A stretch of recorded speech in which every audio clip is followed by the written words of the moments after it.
And Andrew. Andrew, we had spoken earlier. We had talked Well, about. Andrew, would you like to introduce yourself? Is that okay, Robert? Yeah, yeah, that's fine. That's fine. Yeah. Okay, would you like to introduce yourself, please, Andrew? Tell us a little bit about yourself. Yeah, cool. My name is Andrew Coleman. I run a Rumble channel by the name of Onion Head Andrew on Rumble.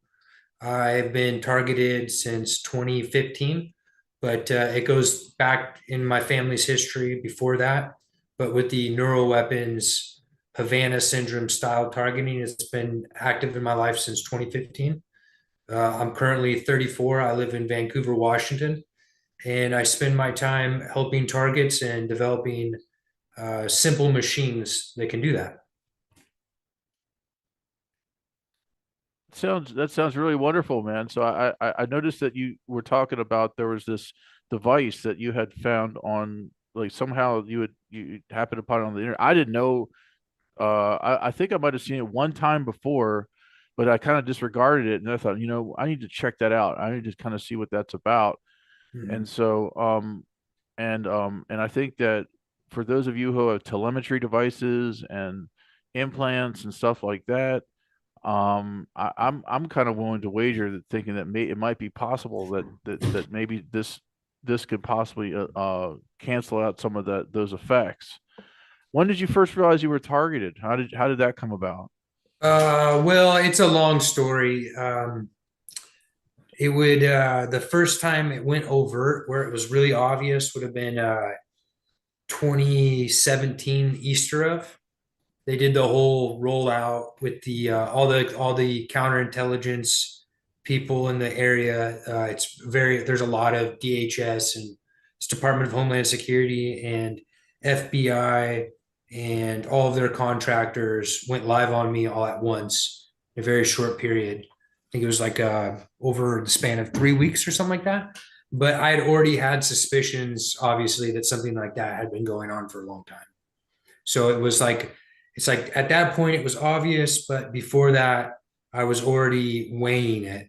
I just didn't know what the players were in this world. And there are many groups, so it's easy to look back and to tell why I didn't know for sure. I was dealing with a biker gang, and I knew that there was a group that they were ex-military, but I didn't know how they tied into everything. And so that started for me in the summer of 2015. The ex-military group that I later found out were one percenters. That's outlaw Wow. bikers. Well, Wow. that's a big player in the United States in targeting. They get the contracts to do a lot of this stuff. Yeah, I started having upon some terms recently. I've heard the term, what's it, signature reduction force employees. I don't know if you've ever Well, heard of that. yeah, and that's right in the name. If you just most people they just jump right past it, goes over their head, but signature reduction. Yeah. They're doing this out of their cars, out of their trunks. They're giving dossiers, they're receiving dossiers. They're getting paid through money laundering sources, through services, through other contracts. That's why a lot of these people, for their cover, they're contractors during the day.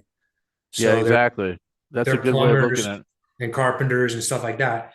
And Wow. so it's just a way to move money around, right? And they do Hmm. actually know that works somewhat, but a lot of Yeah. them work for the city. So when we think of like outlaw bikers or something, we think of like the movie, the Hollywood version of it. Hmm. But in Hmm. reality, like here in Vancouver, Washington, outlaw bikers are running the majority of the targeting. Uh, they have professional jobs. They have families. They go to they go to Applebee's and Red Robin, stuff like that. They have that thin veneer, and but on the they're moonlighting. They're doing this stuff, this human trafficking. Yeah, moonlighting. That's such a good word. I was going to say that. Like, don't you think that's a good word to say, moonlighting? Do you Mhm. think that they have pagers that go off in their pockets whenever targeted individuals come by? Like you remember those pagers from the 80s or whatever, for the Yeah, yeah, 90s? yeah. Don't you think they No, got I like some actually kind of. I caught some of their comms. It's a long story. It involves a family member, that was involved in this a long time ago, and they're communicating through informal networks through third-party messaging services. So that could be regular Messenger, that could be Facebook Messenger, that could be Kick, that could be inside of a video game's chat log. It's anything that they're familiarized with in their smaller networks. So it's moving down, it's trickling down through informal networks. And then, the directives are coming from the FBI, the DHS, the fusion centers, like we all know. Yeah, and I think that another kind of link to this chain is the fact that they're coming from not only fusion centers, but they're coming from NGOs, which are Yeah. non-governmental organizations, like these groups of people. That I guess it's a public or private partnership kind of a thing that they form with people, and so it's a long link in the chain. But I know there's different types of targeting out there, and different types of lists, and different forms of it out there. Um, Yes, but once you're marked for neural weapons, human trafficking, for lack of a better term, there is a procedure that follows. And like you were saying, in various places in the world at various times, there can be uh, different shell companies or NGOs in charge of it. So when I was in Nicaragua about 3 years ago, they didn't have the NATO apparatus there, and the Chinese weren't set up there, and the Russians weren't set up there. And that's the three groups who are doing this internationally: the NATO apparatus, the Russians, and the Chinese. And they all work together, more or less. And if you don't believe me, if you're a target anywhere in the world, go to one of these places where your government shouldn't follow you and watch the contract be picked up by one of these other governments. But either way, in Nicaragua, they didn't have that, any of those big three. So what they mhm. had to do is they had to build the network while I was there. And I watched the NGOs, in particular Red Cross, be the vanguard force to set up the human trafficking networks. Okay, so in your opinion, there's a lot of people out there that talk about kind of like the woo-woo department of this, and like they think that there's some kind of like some kind of dark entity or some like or like do you think that that how big do you think this is? Do you think that this goes interdimensional? Do you Oh, think this is just terrestrial or like I what do you wouldn't know. I mean, I wouldn't know. We're limited here in the human form, but there is definitely a spiritual component to it. And Mhm. the people that are orchestrating all of this from northern Italy, from basically the Vatican, southern Germany, Washington, D.C., London, so forth, they definitely have their own set of beliefs that some people would call Luciferian, some people would call Satanist, but a better way to interpret it would be um, they feel as though they are channeling non-embodied entity that is directing them what to do. Like at And the that's not, highest level? yeah, that's not my opinion either. Like Jack Parsons said it from Northrop Grumman, the guy who did Skunk Works. Okay. Yeah. Northrop Grumman being one of the biggest military contractors of all time. They Raytheon, that type of thing. Yeah, Northrop Grumman was like a predecessor of the modern, even though it's still around. And Skunk Works was the lab that developed, that we know about. I'm sure they did other things. The stealth bombers, for example. The lead man in charge of that, Jack Parsons, said it openly. Now, Aleister Crowley said it openly. Many people have said it openly. I think that's the spiritual tie. But Right. to the relevance of today and the nanotechnology neural weapons, because nanotechnologies are very much involved when you become human trafficked in this way. Uh, this is not magic in the sense that this is technology that has been developed over the last 100 years from a wide array of scientific disciplines that have come together right now. Right. And this is so, I mean, I don't want to ramble.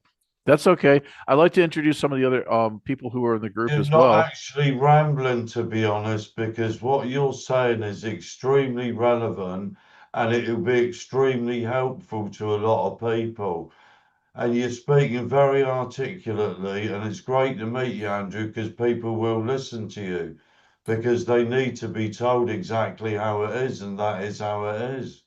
Thank you. I appreciate it. Really quickly, I just so people stay in for this is that Recently, we have developed a EMP device that anyone that has access to a stun gun can build, and it will disable the ability for directed energy weapons to become hyper effective in your body. But Well, Right. thank you for having me. that's awesome, man. That's really, really, really awesome. I want to emphasize too that Oh, I can, Andrew, are you going to hang about for a while? Yes, I will. I Oh, will. yes, please, Yeah. if you wouldn't mind. Andrew, I work in Fusion 360 programming, and so if you ever want to collaborate, please send me an email because I can probably design, the housing for that thing, or probably the circuit boards or whatever you need for that. If you need things designed, I might be able to help you with that. So Yeah, and we can talk about this more, but we need to figure out ways that European and other places that can't get stun guns, they can readily get this circuit from somewhere retail. That's the yeah, trick. Because I when we think talk I think I about, saw it somewhere. There's these the devices that it's a TIG welding or MIG welding. oh wow, yeah, that's a good because You know? we need about 12,000 volts and we need very little amperage.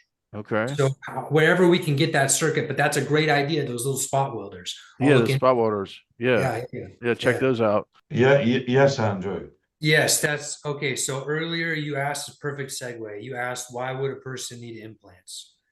In my experience, 99% of targeted people have implants. They can be put into you many, many different ways. So I don't want to get into the minutia of that. Some people get them through surgery, some people get them shot into them, so forth, so forth. Uh, the physical implants are ordering the growth or the construction of nanomachinery. Okay. So the implants work as hubs, they work as nodes.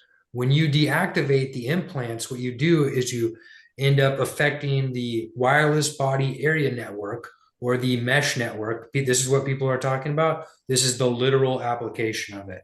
All right. This is what almost every targeted individual shares is this nanotech interfacing with directed energy weapons. So, what are directed energy weapons really?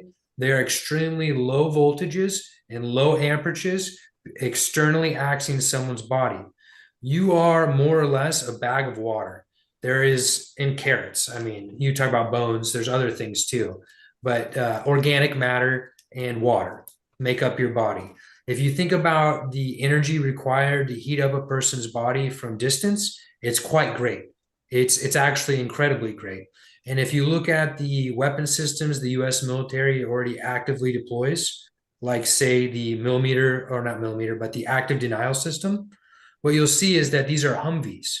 These are, and the array is quite large on the top of the Humvee. And the Humvee itself has been converted to be a generator of sorts for this mobile application. So the energy that the average directed energy or the average target is getting hit with directed energy weapons is very low. Okay. So how is it that this low amplitude, so low amperage, fairly low voltage energies is causing these devastating effects resulting in death, Okay. right? How is that happening? We all know targets that have died from directed energy weapon attacks. Well, if you don't, there's so many out there. But either way, how is that happening? Well, it's happening through nanomachinery creating a artificial nervous system through someone's body. Okay. This is the beta program. Targeted individuals are the beta program for this rolling out to the general public. And just a second ago, Roy, he was talking about how his friend got this microscopy work done and how he saw it in the dark field. Almost every single person in the civilized world and most in the developing world have this growing in them too. Okay. And this isn't my primary research. That's not what I do. What I do is I synthesize information for targets to survive.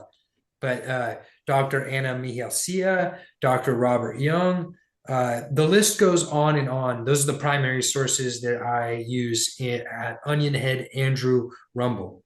Okay. So back to the implants.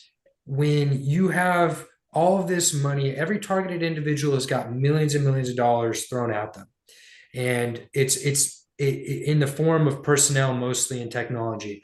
But what this personnel does is they get the person implanted And these implants are arranged usually on the left side of the body, from the top of the skull all the way down to the foot, so that polarization, so channel polarization. So let me say that better. So that channels of polarization can be opened up to these artificial nervous systems. Okay. These artificial nervous systems are in turn accessed externally with directed energy weapons, creating chronic inflammation and disease. That's more or less what's going on with people. As far as I see, again, I've helped many people. Everyone shares this in common that I've come across, more or less, and that's these very small implants are in them ordering this nanotech. Right there, the third video at the very top, how to destroy RFID implants. I show the one that I've built, and then that's where at David Atkins' YouTube channel. I also Can we have 5 minutes of it and then you speak about it, please? yeah, the first 3 minutes would be great. Okay, all right. So 4 minutes. we mute everybody and then I'll thank you.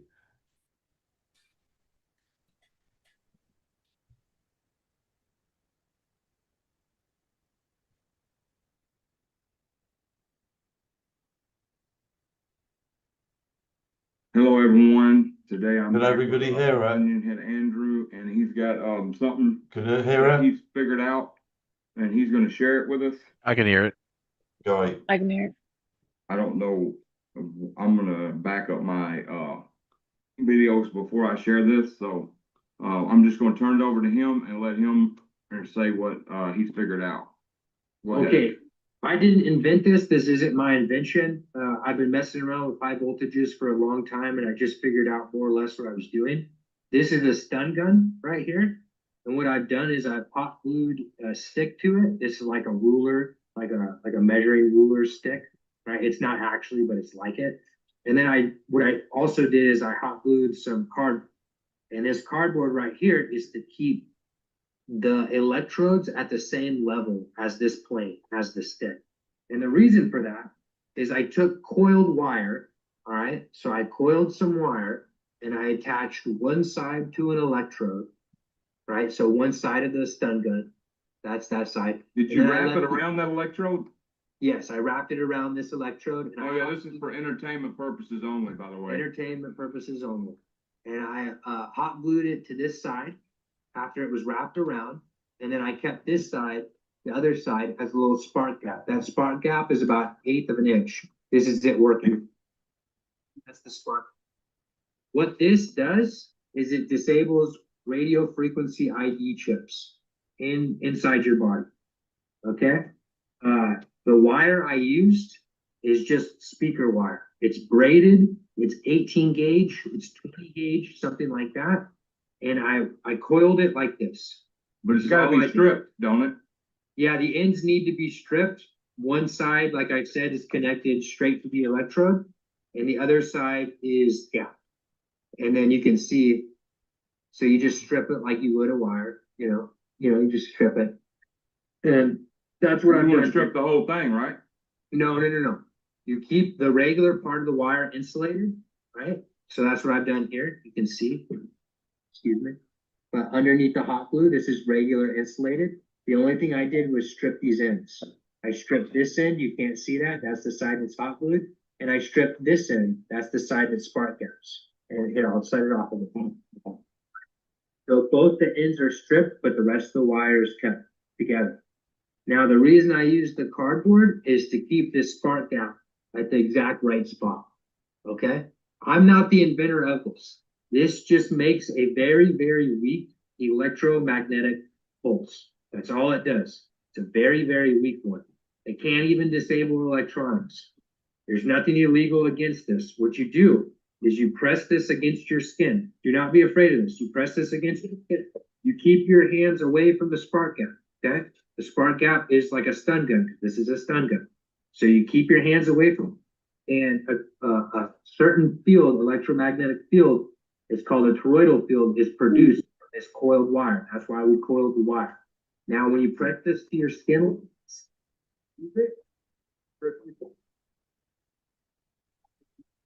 if there is any RFID underneath your skin in the subcutaneous layers, this destroys the inner workings of it. Okay? Those RFID chips aren't completely destroyed. They retain some functionality. I believe GPS. I'm not sure. This is just based off anecdotal evidence of experiencing this. I've been doing this for a while. So I have some experience with this after disabling the majority of the functionality of the RFID. You know, and again, this is for entertainment purposes. So whatever. I'm not a doctor. Right. Yeah. So if you disable that, you're still gonna get hit though, right? There's other things you have to do. You're still gonna get stopped. You're still gonna get all that. Yes. Yeah. But the torture from the physical torture will go way down. Way down. The way this works, roughly speaking, is So that you tried this. done it. I'm well past trying it. I'm 99 point something, 98% symptoms relieved right now. Right. Basically, if you Good don't know for your you. story, you just have to go through your whole body. It's gonna take time. It's gonna take you a week, something like that, give or take. So as you're doing this, before the physical implants are nodes, okay?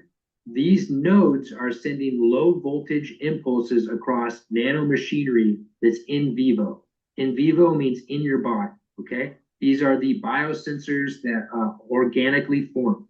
They're in the air, the food, and the water. I'm not going to go too far into that for the sake of Dave's channel. This is for entertainment purposes only, okay? So Well, I'm going to pause that for a You've minute. been eating lots of garlic. Would right? you like And you to? know- Would you like to add anything to that, please, Andrew?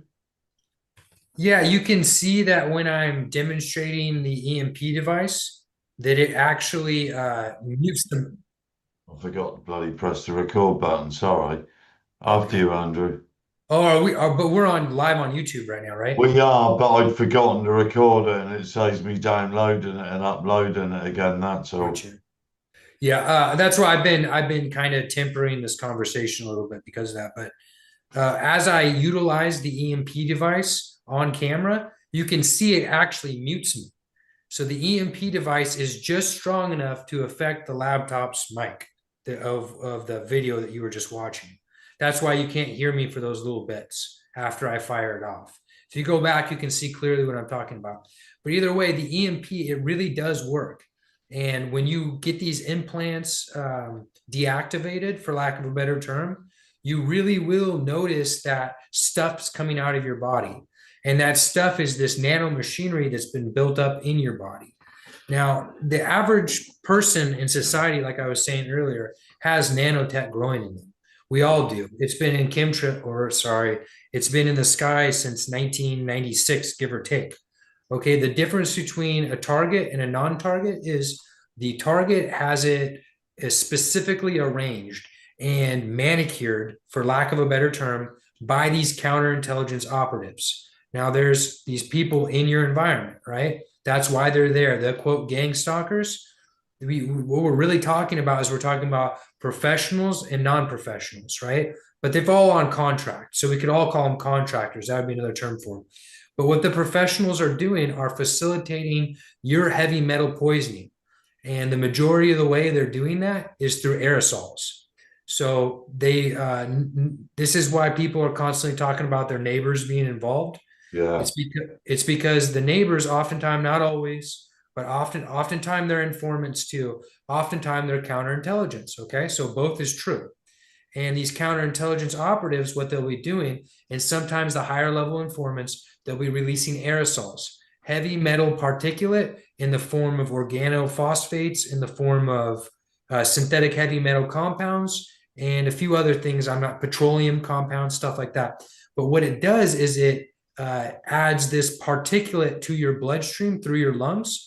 And this particulate ends up becoming co-injecting with the nanomachinery that's already in you. And that's what grows these networks along your implants. So for almost every targeted individual I've ever talked to, if you deactivate your implants, you're doing yourself a world of good. Now I want to revise something. I said 98% symptom free. I was a little excited, okay, because I'm still getting breathing these aerosols, right? And these aerosols in the short term still have a effect to make me lightheaded, for example, or to give me a slight headache.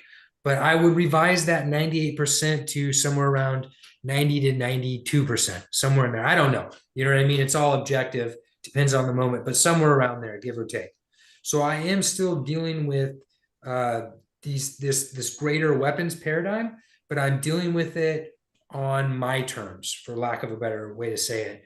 I'm dealing with it without it having created artificial nervous system through my body. Now, if you, and I'll stop talking right after this, but that Richard Hirschman and I think it's something Looney, John Looney, they've recorded, those are both embalmers. They've recorded pulling out calamari-like blood clots from people's bodies. A lot of people have seen this, so this shouldn't be new news for the targeted community. These blood clots of this white fibrous material, that's the nanomachinery that's in everyone, especially post the lockdowns. Clotting. Okay. So without the wireless body area networks, because the public doesn't have the implants, the physical implants, they still have this nanomachinery clotting in them. That same material in a target goes to the implants and mostly resides in the lymphatic system, where it builds these channels of polarization that can be accessed externally with the directed energy weapons. And again, that's what's killing targets, giving them chronic illnesses. When you talk to the average target, a lot of them share symptomology of headaches, stuff like that. But some of them have different areas that are targeted specifically: kidneys, livers, hearts, stuff like that.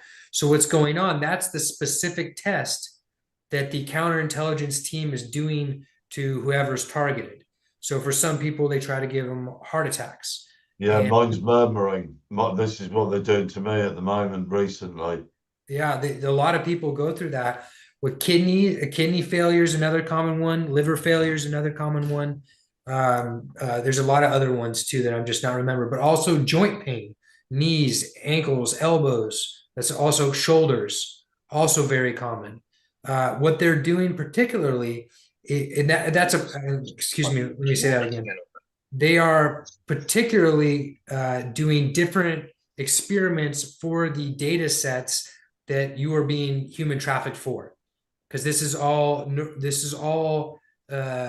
human trafficking, obviously, but it's to create these data sets to send off to the world powers that I was talking about at the first part of this interview, in Switzerland, U.S. military, DARPA, all that type of thing. So that's why this is going on. That's the thing that all targets share, more or less. Is it anything to do with our DNA or genes?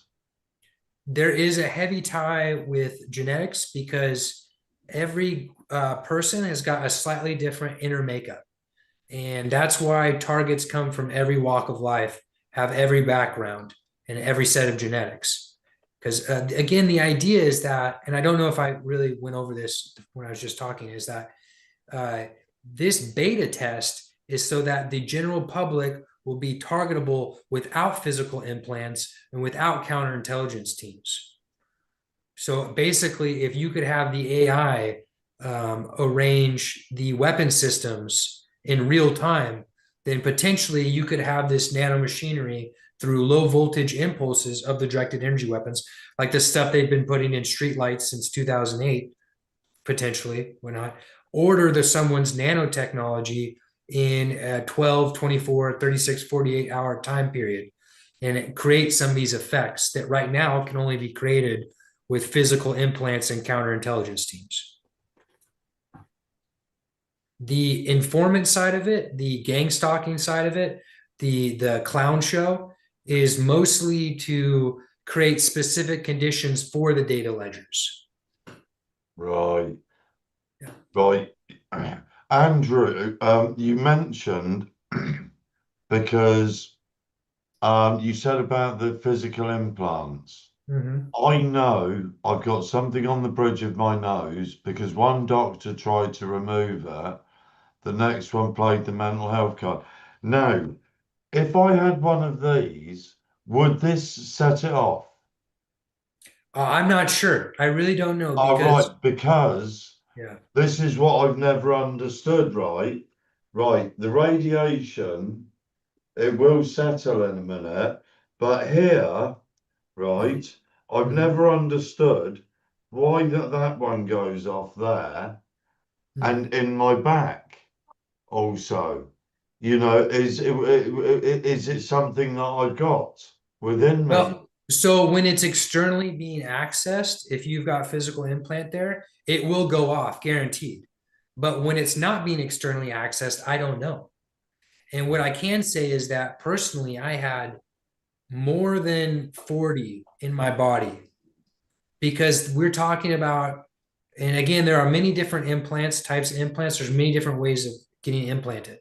I had surgery during that time. I don't believe that was the majority of it, though. I think the majority of it is, and I know this from personal experience to some extent point, is these they are almost, oh geez, I don't even know how to say it. They're smaller than hair and they can be shot into you from a distance. Okay. And yes, and they are residing just below the surface of the skin. And again, I'm just talking generally. Okay. You Now, there said are you get the fainting, Andrew. Does it like feel like you're going to get knocked out and you go dizzy? no, it feels like I'm breathing bad air and I'm not getting enough oxygen because that's the main. So now that I've done all these things, even before that, I had the nano machinery side of this understood for the last 3, 4 years. I was using certain foods, alkaline foods, to deconstruct the nanotechnologies in my body so that when they externally access these implants, it wouldn't have very much of an effect. So for the last 3, 4 years, they've had to get extremely close to me. All right. And what I mean by that is literally as close as they can to release as many chemical substrates as they can at any given time. Do you get the headaches? After the implants, yes, but it's not the same at all. I Again, it'd know be I like, still get them severely. yeah, well, so if you use the EMP stun gun, right, what you'll find is that afterwards, when these implants are externally accessed, usually on the left side of your skull, that's where they're really focusing. It'll feel like a needle. It will no longer feel like an electric shock going through your body. It'll feel like a needle in that exact spot. All right. Because that's the exact little implant that's very, very small warming up. All right. And not only, and this is just a side note, but it is relevant. Um, the military is the background for most of the counterintelligence people that are doing this. Okay. They do this to their own people in Yeah. the same way, and they access them externally in a similar way without them knowing. So a lot less because we all have nano machinery growing in us. So this conversation that we're having here is not just applicable to targeted individuals. It seems as though it is, but it goes much, much farther that much quicker. When we start talking about the people that were injured with the thing that happened a few years ago, then we really start moving into um, these future outcomes happening today. But this is technocracy. This is the nuts and bolts, the hardware of the fourth industrial revolution. And Klaus Schwab himself said openly, the fourth industrial revolution will be not be something that you experience, it will be something that's within you. Okay. This is what he was talking about. He was talking about the nanotechnology that they had already been poisoning the public with for the last 20 something years, since 1996, give or take. The difference is today is that they've got the other part of the weapons platform online, right? And they're trying to take all the data from the directed energy weapons, the implants, the all the stuff the counterintelligence team is gathering on targets, and they're trying to feed it into what is commonly referred to as the singularity, right? Which is basically when the AI figures out how to order and they have all the hardware in place, how to order all this information in real time so that they can target and kill people wherever they want, whenever they want. And that's the genocide that we're currently going through, is that they are doing this to select people at select times right now. But again, they're still having to use on the ground personnel. When the thing that happened a few years ago happened, the lockdown and all that, right? I won't get into it because YouTube too far. We saw the same thing happen over and over, and it was people on camera going down the same exact way. That in itself was operation. The athletes, the football stars going down on the field the same way through sudden deaths in their chest. I don't want to go because YouTube. That was operations. All right. So we've already seen these operations on the micro, and target individuals are the beta test. Now, if they're successful with this beta test, and some evidence to support would suggest that they have been already, we're going to watch this blow up into the macro. So targeted individuals are the cutting edge, the front line of this rising technocracy, and no one will be spared. There will be no protections offered to anyone if this does not stop. So I would like to talk a little bit about the idea of how we have different camps of information that are coming up in kind of like the target individuals community, right? And then you have the groups of people who are like in other type of communities, like either spiritual communities or communities about near death experiences or communities about um you know like philosophical communities and different stuff like that. So in terms of pulling information from different communities, because we've learned a lot about the target individual phenomenon just by knowing each other and by how have communications with each other. But in terms of like finding a solution to this, I tend to think that if we pull information from these other communities, in quotes, in quotes, we might be able to find some information I think that might be helpful to us, that can help us in our targeting. And the first community, the first group of people I would kind of suggest in that is near death experiences.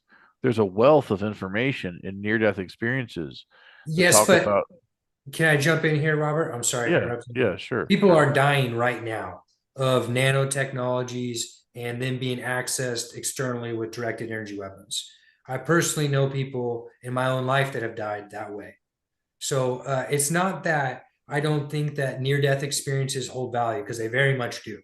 And it's not that there isn't a spiritual element to this, there very much is. But there is a physical side to this that people, and this goes well beyond the targeted community. This is everyone, almost everyone in the Western world. There will be no assurances for anyone, there will be no protections for anyone. This nanotechnology is technocracy. It is this Agenda 2030, and it's wrapped up in this genocide that's first coming to this community, targeted individuals, right now. So So, when you say there's no protections that will be offered to people um from the government, well, yes, right? what I mean literally is that, of course, there's spiritual protection, but I'm not God. I wouldn't know that. The counterintelligence teams, the disinformation people, even the billionaires in their inner circles, they all have this growing in them. And if it's growing in you, it can be externally accessed at some point, right? In some way. And who has the keys to it at any given time changes based on a variety of things that, as laymen like ourselves, we wouldn't quite wouldn't know. Like, I would be able to tell you here locally who's got some of the keys, but I don't know all the keys that are being passed around. And I'll give you another example. There are Chinese, Venezuelan, and Cuban intelligentsia here being brought in by the dual national here in the United States of America, being brought in by the dual national Israeli American FBI and those contractors. Okay. Those people are being given keys. So we wonder how DOD officials are being attacked. The Havana Syndrome people. The system is cannibalizing itself as Yeah. we go along. There is no protections being offered by anyone, whether you're on whatever side of this you're on.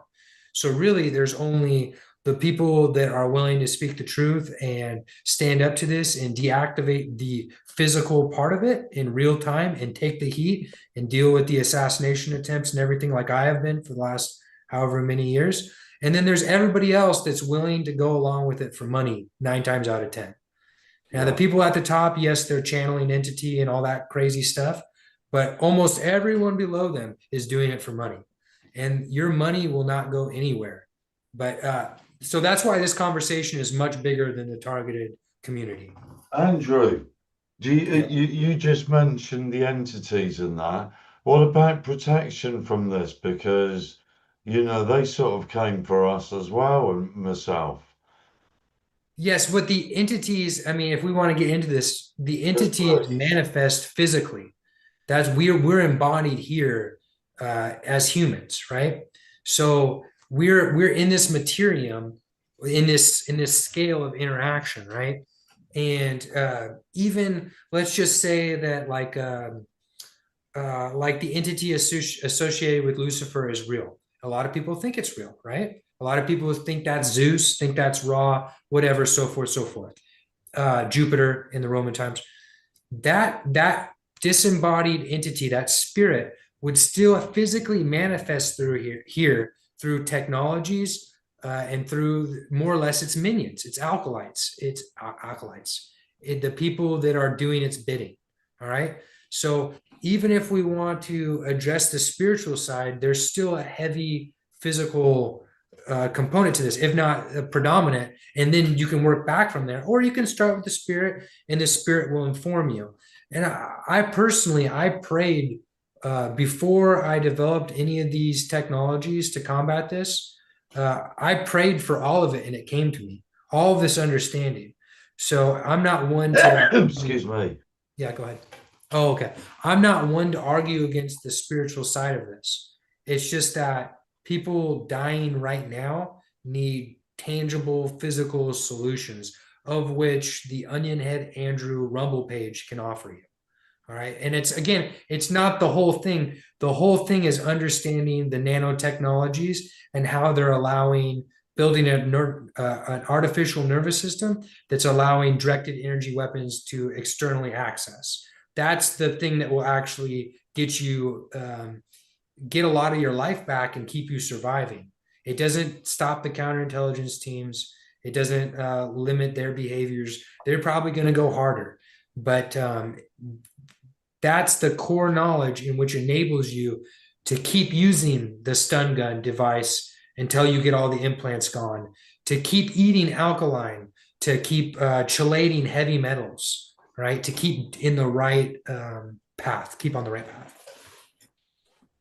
Yeah, I'm glad we got you on the show because you did give a very interesting testimony with some of the things that you had mentioned.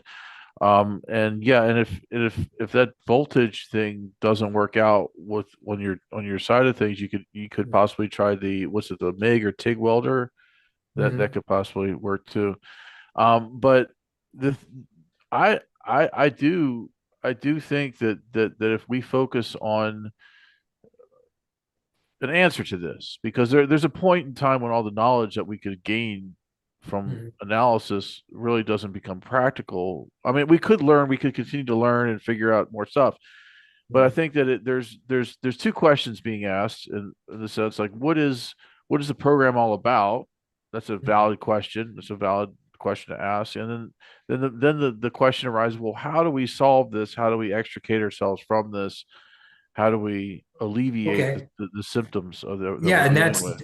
that's great. That's a great, because those two questions are often asked. The program is rising technocracy. It's really the hardware of technocracy. This is something that was going on for a very long time. The Nazis attempted to do it with their data ledgers. That's IBM, where it got its start, or where it really took off, I guess. They what they found over the last since 1910, when this has been openly talked about, is that they couldn't access the data ledger sets quickly enough, and they couldn't simulate enough things with the data ledger sets. Okay, so they needed to get this, they needed to get a way to get biofeedback in real time. That's where nanotechnologies come from.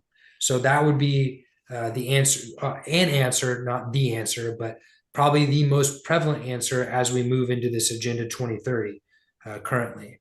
And then what was the second one? I had a.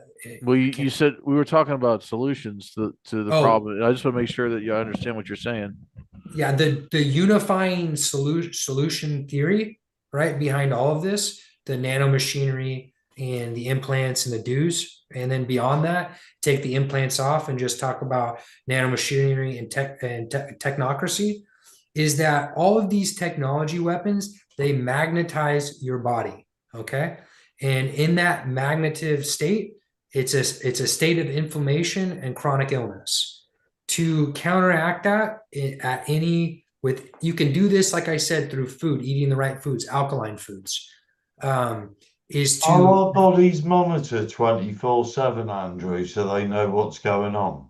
yeah 100%. They know that we're at this solution point of this. I've Oh, literally no, but they know every aspect of what we're going through, don't they? Because every aspect of our bodies are being no monitored. no. If you have full nanomachinery in your body and you're toxified, you're in a state of lethargy, you're in a state of sickness. Even Oh, in oh no, no. What the example is, like my friend's got a heart monitor, Mhm. so he's being monitored remotely from hospital. His monitor is.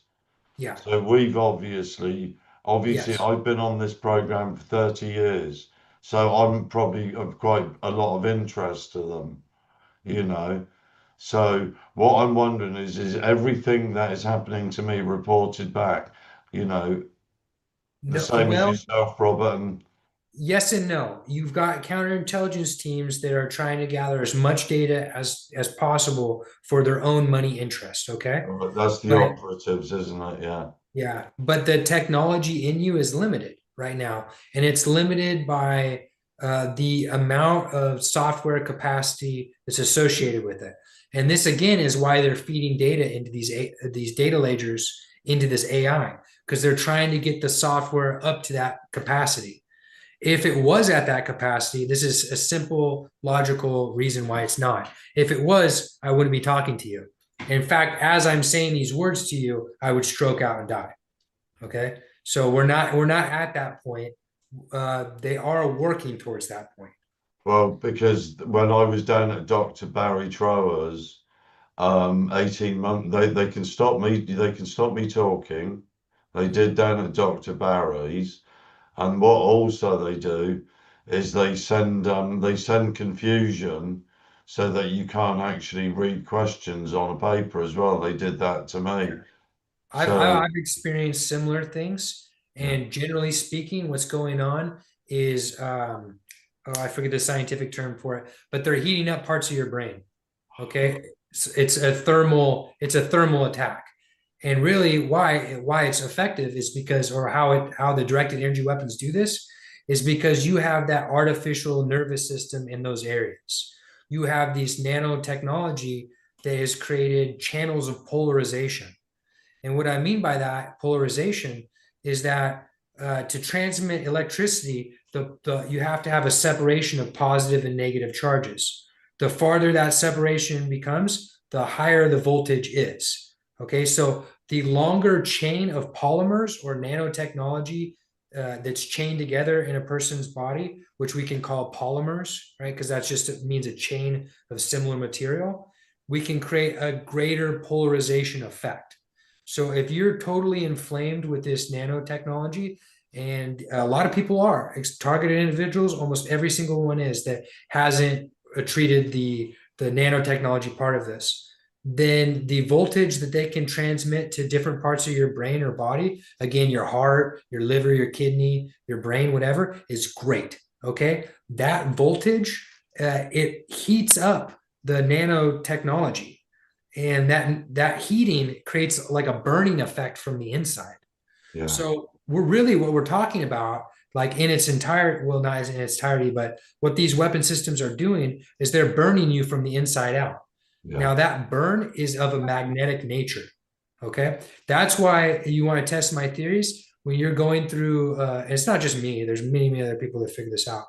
When you're going through these symptoms, if you make an ice bath and submerge yourself, what you'll see is almost instantly all of this be reduced because you're pulling with that ice, you're pulling that magnetic voltage out of your body. Now, it's not permanent, it can still be externally accessed because it's still there. but the electricity is not, as long as you're in that cold substrate, but you can't stay in that cold substrate, right? That cold is associated with another form of energy, okay? And this might be a little bit out there, but I'll throw it out there. Maybe somebody in the audience will get it. If not, you go to Onion Head Andrew, I explain it fairly well. But Right. that other form of energy, you got magnetism and you have dielectricism, okay? Dielectricism is a compressive longitudinal wave. And basically what that means, it's counterspatial. It's a collapsing field. It's a field of stability. That's associated with alkalinity. Okay. On the other side, magnetic energy is expansive. These two are always in some sort of balance for homeostasis in your body. Since you've been targeted, you've been made to be magnetic. Okay. And that's the magnetic qualities of your body allow for the nanomachinery to proliferate. And those in turn create more magnetic qualities. And that in turn can be accessed through this directed energy weapons. So really, the solution to all of this is providing dielectric energies in our bodies internally into our near environments. And again, if you go on Onion Head Andrew Rumble page, and I'm sorry for the promoting, but Not I at just all. It's okay, great good. that the information that you've got, and I'm delighted, and Robert, to pass everything on that you've got, Andrew. Robert? So I think Hold Riley, on real quick, Robert. There's machines there. There are machines there. Sorry, Riley, darling, over to you. Sorry, Riley wanted to ask. So, I'm so Well, sorry, darling. it's okay.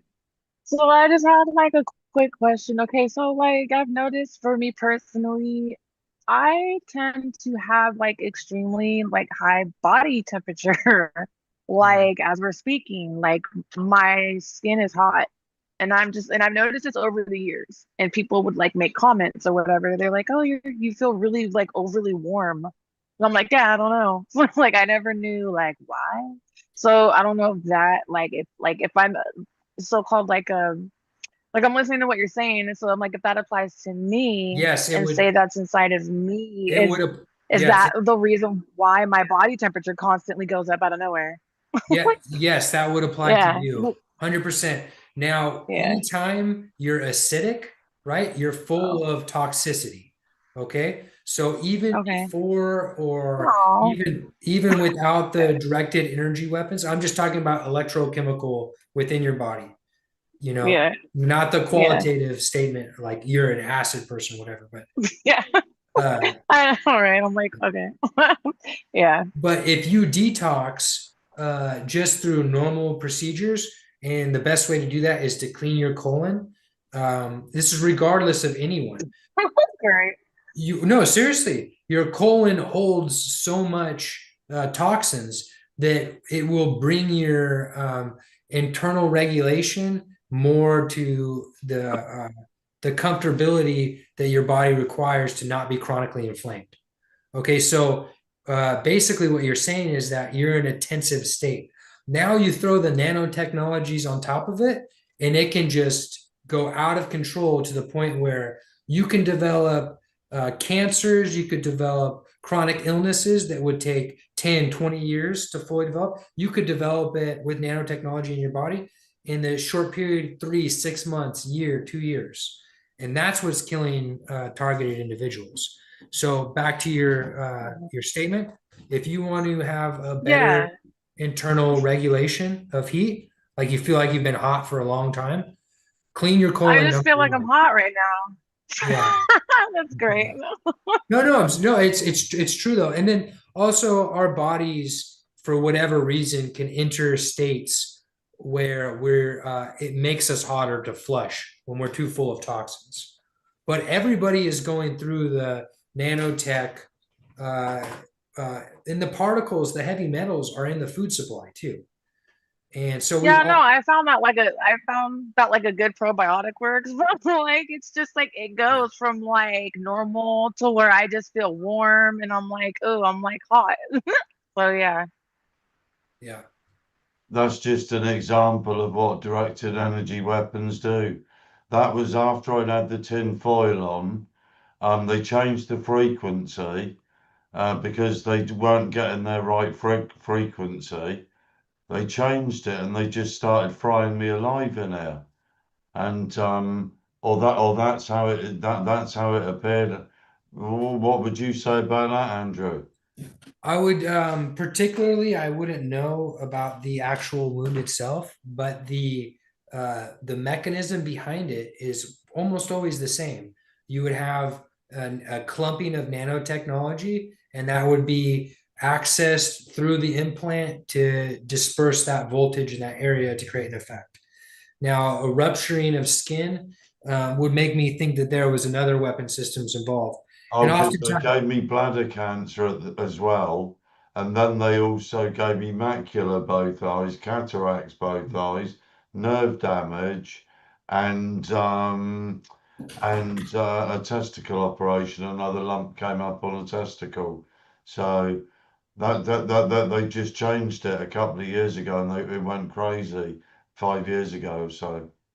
well, there are many older weapon systems involved that they layer on top. Okay.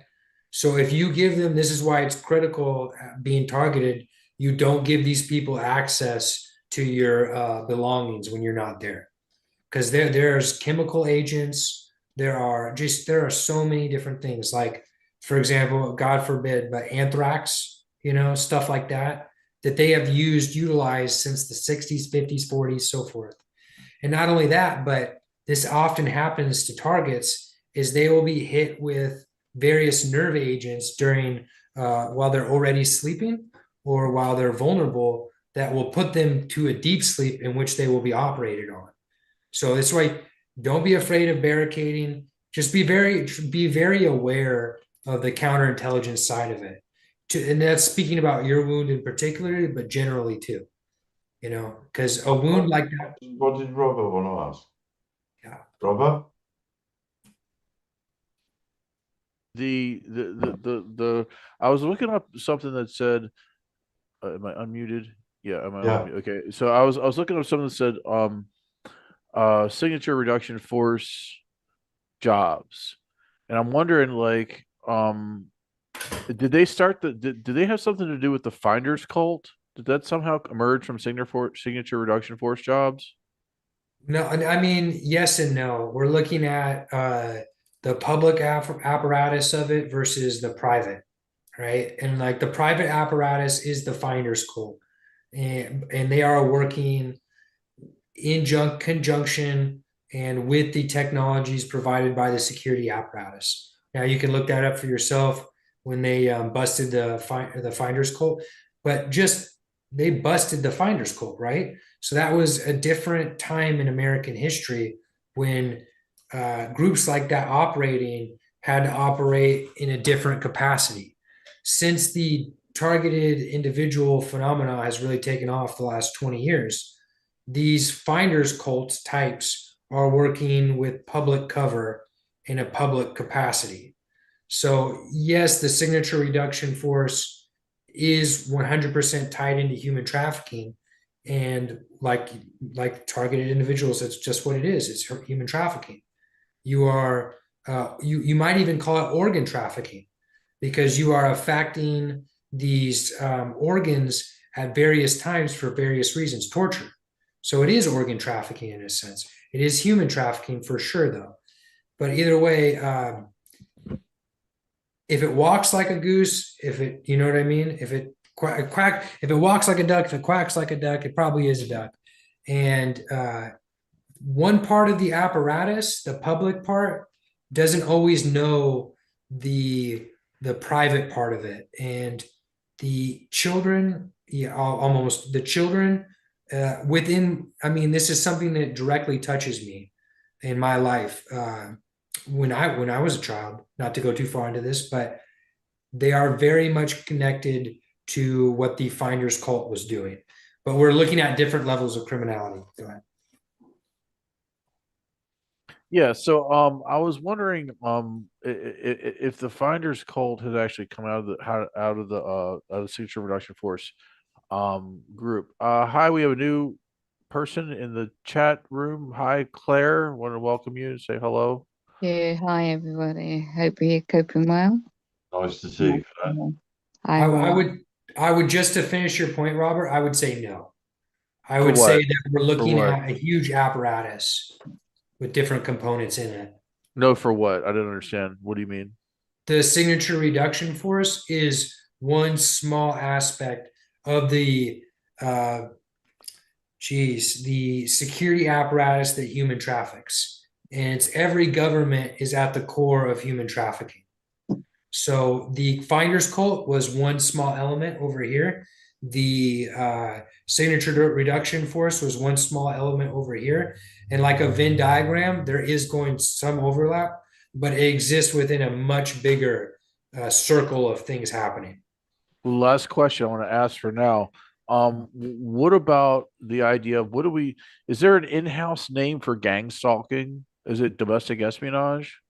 It's counterintelligence. That's what they call themselves. That's what if they were on Oh. LinkedIn, that's the term they would use. Or they would say security professionals, depending what job they were going for. Choose a video, Andrew, to play 5 minutes of, please, my friend.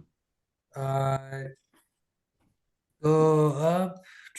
Well, geez, they're all long, you know. So, okay, go. Oh, tired of go chemtrail buster. This machine, that minute long video, it's a minute in it. A Where's minute. that? The tired of chemtrail buster 101. Tired of chemtrails. It's only a minute long, but I got you. yes. Okay. Let me preface it just real quick.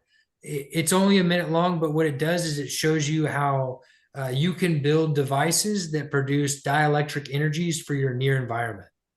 Okay, so that's what I was talking about. This is how you demagnetize your body one way. Have this zoom lens, but And there's that's nothing just that. to do to stop it. So there's this new super powerful monocular, and it's got the zooming power of a military grade sniper scope. It's already banned from Home Depot, Amazon. Is this an advertisement? Yeah, it's just that. For being too powerful. And now the company. Oh, skip it. Oh, shit. Sorry. I thought that was it. Here we go. Oh, here we go. It's loading. Loading. I don't know if it's my internet this end.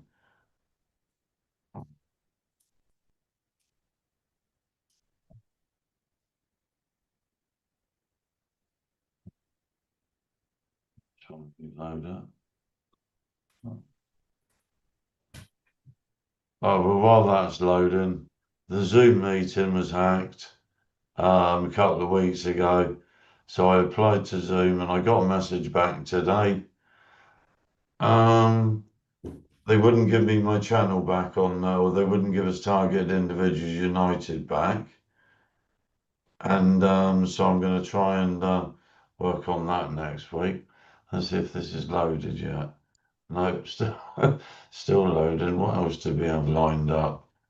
Hey, Roy, I want to be clear. In case I sound like a know-it-all, I Oh, you don't. don't at all. It's very great. It's excellent knowledge that you're sharing. That a lot of targets will be very grateful of, Andrew. Thank you. I appreciate that. This is the only knowledge base I really have. This has been the last 10 years of my life, and I only know really this very well. And it's only Yeah. this aspect of it, you know. And I understand that because this has been 18 years in this. They put me in this here. 18 years on the 4th of June, they put me here. This is all I've done Yeah. because I knew it wasn't real. I knew the very first thing I started Googling was synthetic telepathy. They took my power of speech away, and I had to learn to read and write again a few years ago. They replaced my voice with V2K and chatbots. They took my power of speech away. They scrambled. They used Satanism on me. A couple of weeks ago, the gentleman, well, they actually used voodoo on me, and I couldn't work out why I couldn't lift my head up. And he told me why. And that's what they used on me the first time in 82, 83, I believe, because in 1953, when Kathy O'Brien was first on the program, they used LSD on Kathy back then. So on the earlier ones, they used LSD on. And when you mentioned about the implants, it's actually very common knowledge now, Andrew and everybody, that the dentists especially in the United Kingdom, they were implanting us in our teeth in the 1970s and 1980s. And this was confirmed by Dr. Barry Trower, so like you said, there are many ways of getting the implants in us in the first place. Andrew, what do you know about telephones delivering? Is there anything in telephones delivering poison to us in any way?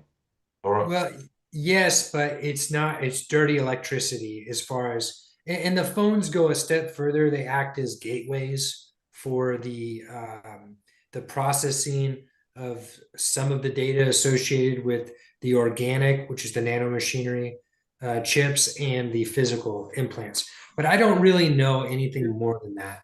The dirty electricity in general that's all around us, like the 5G, obviously the 5G can be weaponized, it is a weapon. But yeah, the dirty electricity in general around us is creating for more magnetic conditions within our bodies. right. The video is actually loaded finally, so I'll share this with Andrew. Right, here we go. Is I'm going to take these two strands. I'm going to put them in the drill chuck. We're all the way in the drill chuck. Now I'm going to close the drill chuck.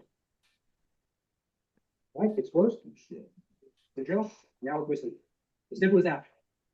You see how tight the twists are, right? That's the end.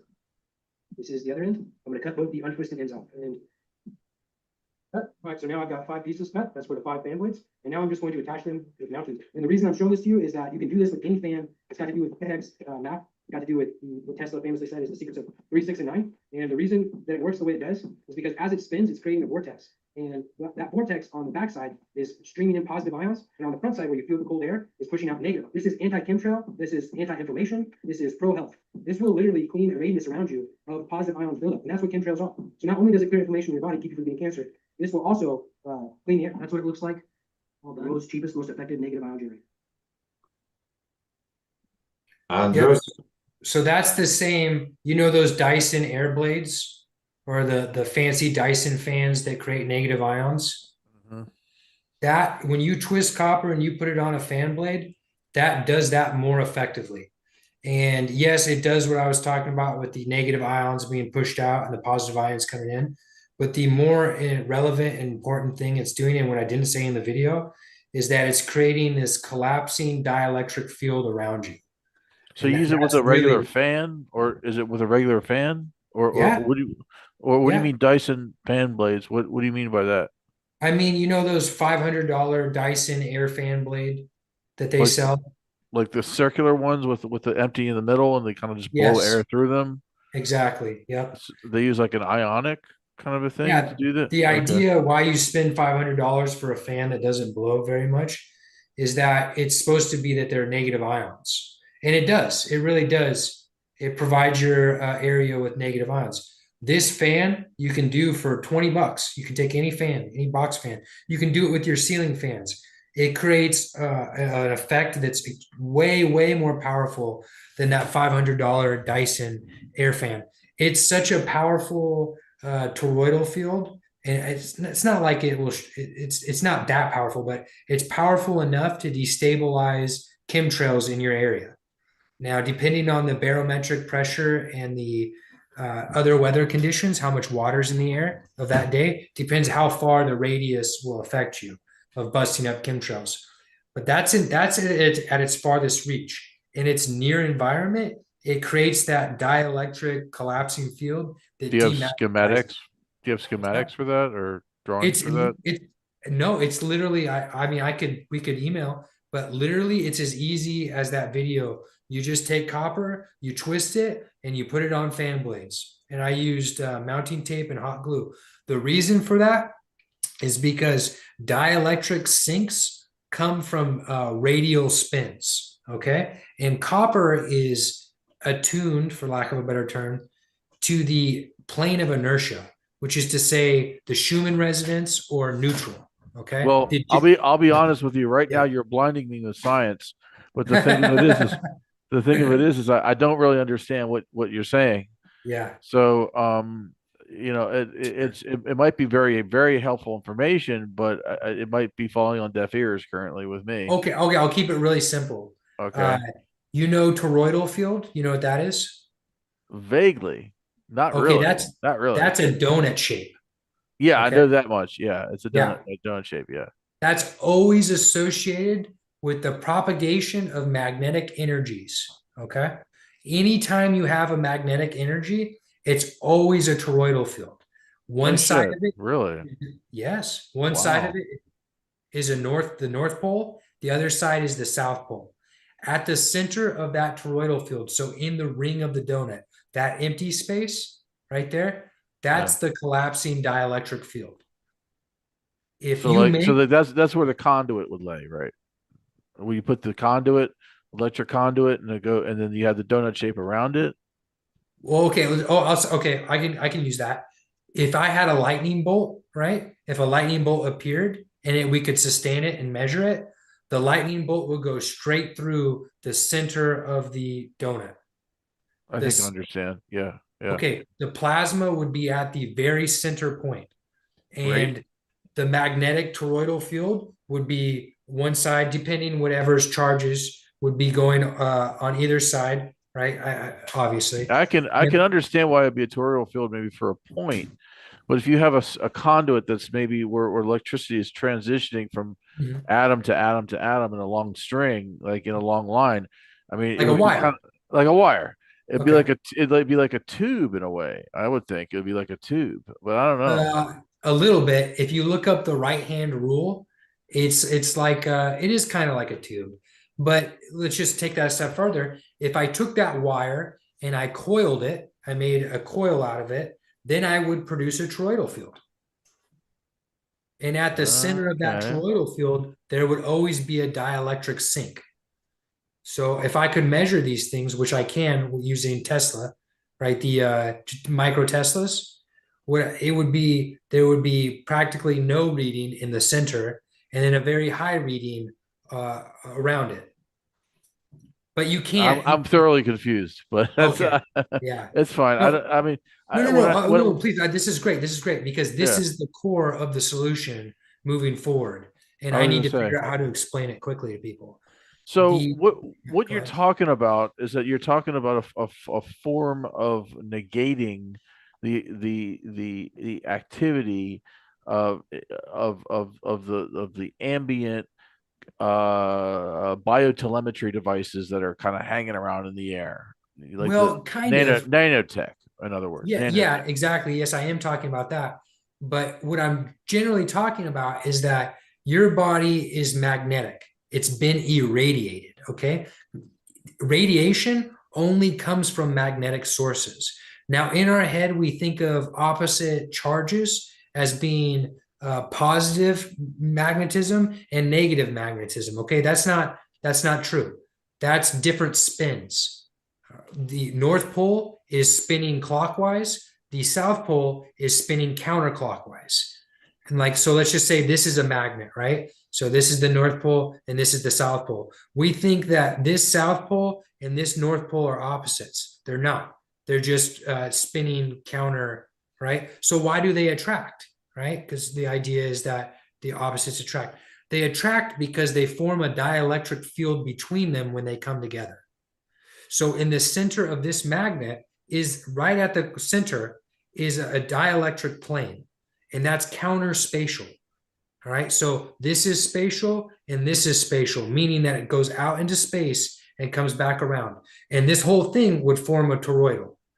This pin would be the center, or the bar magnet now would be the center of the donut. We wouldn't see Mm. the donut, but we could measure the donut like by using iron filings. So even if it doesn't have a center hole in it, it's still considered toroidal. Like even though the donut doesn't have a center hole in it, like if the donut is just overlapping circles that you extrude around a single axis, right? Yes, it's a 3D. Yep. It's a Yep. single axis you extrude it around. And Yeah. so if you have two circles like this, but Yeah. there's no center donut hole to it, like It wouldn't matter. it You wouldn't don't matter. need It wouldn't matter. you, Okay. because Okay. the toroidal is just showing us the magnetic energies. but we can't see magnetic energies with our eyes. So what we see is the bar magnet. Okay, The I thought that I didn't know what the definition of toroid was, and so I Mhm. was just kind of trying to get a sense for what you were saying it was. So I could just okay, say donut shape. no, no, toroid is fine. I just want to make sure I'm on the right. I have the right sort of analysis of what a toroid actually is. Okay, at the Yeah. core, at the center of the magnet, right Mhm. here, would be the dielectric plane. Okay, that's Okay. what gives this a north pole and a south pole. I All of go. those energies work together always. When Mhm. you have a north and a south pole, you have a dielectric plane. The dielectric plane is a ring. This is why the chemtrail buster works. It's a ring. It spins radially. Okay.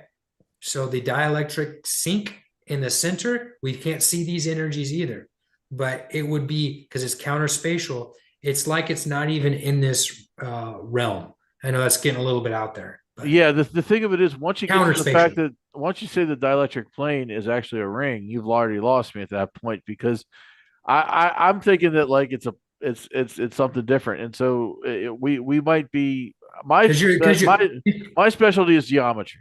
My okay. special Well, that's what my specialty is. okay, it's because you're thinking things in material.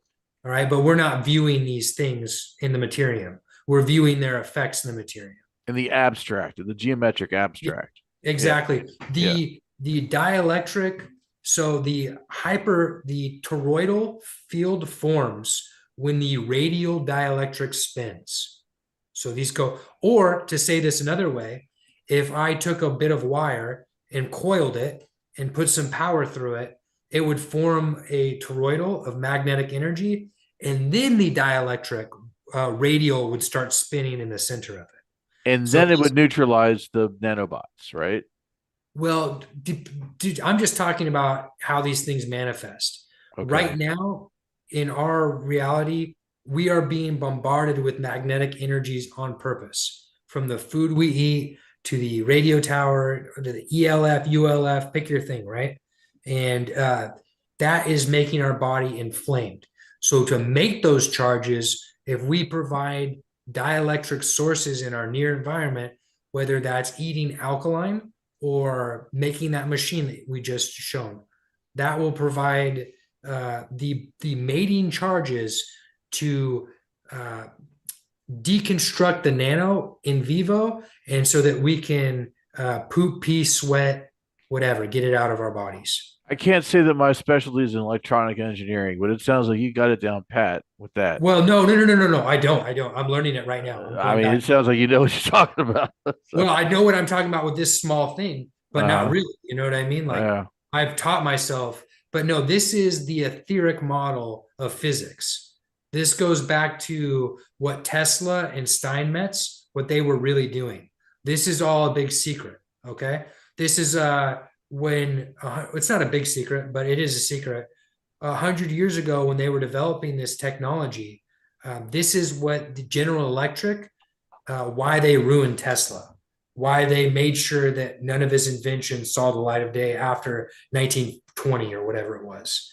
And it's not just Tesla. All the guys that invented the electrical grid believed in the etheric model of physics. Okay. I've Now, never like heard of Steinreich. I've never heard of Steinreich. Steinmetz, Oh, Steinmetz. Steinmetz. Okay. Steinmetz is the guy that took Tesla's ideas and perfected them. He's the one that invented the first usable AC generator. And that AC generator became the source for our power grid from its inception to currently. So when I'm talking about, these are literally the people that invented the technology that's built the world that we're in right now. That's what I'm saying. They all believed in the dielectric and magnetic model of physics coming from an ether substrate. I haven't even talked about the ether substrate because it doesn't matter. But this is to say that dielectricism and magnetism are modalities of the ether perturbances. I know that's a lot, but that's why I didn't go into it. It's the whole blinding me with science thing. Yeah, I You know. know. But Howard Terrence, that Howard Terrence interview on Joe Rogan, I think it was like uh, 6 months ago. no, I haven't Oh, heard of he's that. this Hollywood actor. It doesn't matter. A lot of people saw it and were like, wow, this is great information. The would be, he's just an actor though. I mean, he's a smart guy though. this information has been kept from the public for a very long time. And once you grasp what I'm saying, again, go on Onion Head Andrew and review some of the dielectric videos I've created, because I try to make metaphors that are very easy to understand. Once you grasp this and you grasp that as a target, you're magnetized, then you'll figure out your own solutions to provide dielectric energies. And I told you about a very simple one that you can do with a cold water plunge. That cold water plunge is actually providing dielectric energies to your body. I could go into that a little bit more if you wanted to, but That's I'm going to get fine. off in the weeds, you know. Well, the thing, the definitions I don't fully understand, and I know that you're using scientific definitions. I just don't understand fully the nuts and bolts about the scientific realm of what you're talking about. Okay, But so I do have an appreciation for science and yeah, and learning geometry. new things, right? Like this is a model you can carry in. Sorry Well, for interrupting you. I just get excited. The magnetive, this is the easiest way to think about it, is magnetive forces are going out into the world. They're radiating, right? So when anytime anyone's talking about radiation, another way to say that would be magnet. That's a magnetive force. What's another way? I can't think of the right word there, but it's a magnetive force. Anytime you're talking about, so it's destabilizing, right? It's a force of entropy, right? Radiation is the entropy at the core of what we're experiencing here. Okay. There's also another force associated with stability, right? This force associated with stability is counterspatial. It's compressional. Okay. Dielectric energy, compression force, magnetive force is tensive, tension. Does when that you make say sense? when you say something is compressional, do you mean that it's like going into a room and then the closer you get to the center of the room, the dimensions shift in such a way that like it's small, there's more space in the center than there is in the outside. Is that what you mean by compressional? Like Wow, if you that's a like great way of thinking about it. I'll have to think about that more because I think you're right. I just haven't thought of it like that. it's No, almost like it's almost what I like there's mean yeah. is just simply like this is compression. You know, me taking this pin and clicking it down. That's a compression. That's Okay. counterspatial. And that's a longitudinal wave. Right. So that's why dielectricism is different than magnetic forces. Magnetic forces are transverse waves. They're like It's this, so right? it's a vector force, right? It's a Yes, vector. yeah. A Yeah, yeah. compression, a longitudinal wave is a compressional wave, which is like this. So when I transmit energy from one point to another, see, I'm getting in the minutia here, of dielectricism. Then It's I great just to push. hear you guys talking, by the way. Oh, great. Then I just push, and there's like instant transmission of energy. That's a compressional wave. Okay. This is a magnetive or a transverse wave. Right. So Interesting. Yeah. this is what that machine is doing. It's creating this wavelength coming in. All right. And it's pulling all this radiation off of you. And this radiation is or acidicness in your body, because now we talk about the water scale, we're talking about acidic. It's the same force though, magnetive force, acidic force, same thing. We're just different gradients, right? So when it's in the body, it's acidic, and that acidic, just like if you took some soda and poured it out on the ground, it's very sticky, okay? So the nanotechnology needs a very sticky interior to stay together. This dielectric or longitudinal wave, which is providing this wave and collapsing inwards, is pulling that sticky quality out of your body through electrochemical reactions that penetrate all the way through your body. Is that the mucus, Andrew? The mucus in general is a way for your body to grab onto these acidic qualities and eject them from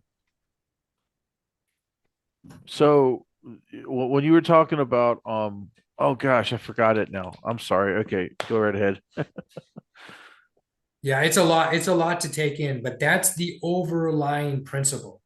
All right. Now, in the practical here and now terms, build that DIY stun gun if you can get yourself a stun gun, and zap those implants. Because once you zap the implants, you're going to hold it over every spot of your body for 3 seconds, move an inch, 3 seconds, move an inch, 3 seconds, and it's going to take you about a week to do. But once you deactivate those implants, you create less acidic conditions in your body.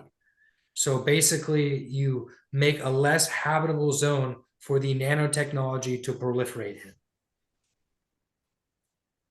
But this Okay. is What true. what about okay, so you're talking about chelation therapy Mhm. in a way? Okay. What about the idea of taking silver nanoparticles like through when you take two anode and a Yeah, cathode and yeah. you dip them in a solution and like a water solution and you apply a certain voltage to that and you get what's it called when that happens when you get that Colloidal water silver. colloidal silver, yeah. Yeah. So like does that interfere with nanotech in some way? Yes, it does, but it doesn't penetrate the areas that it needs to penetrate to scrub the stuff clean. Okay. Okay. Okay. So we're dealing with issues of scale. How do we um, how do we treat the acidic conditions in the body everywhere that this nanotechnology is proliferated? The best way to do that is by eating clean, healthy, alkaline foods.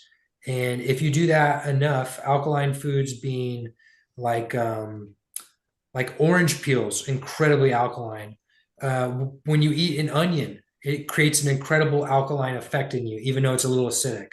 When you eat garlic, it creates. This isn't very pretty. I'm just going to butt in for a second. Okay, go ahead. What's been coming off of my lungs for maybe about 8, 10 months, maybe longer.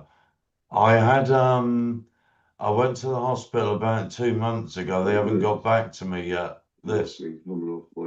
Okay, so that, yeah, yeah, that would be that's a lot of flume, but every target is breathing aerosols. Right. Yeah, and these aerosols, they cake our lungs. And again, the reason why they would want us to breathe aerosols is that we have that nanotechnology that they're trying to grow and create this artificial nervous system that they can access externally, right?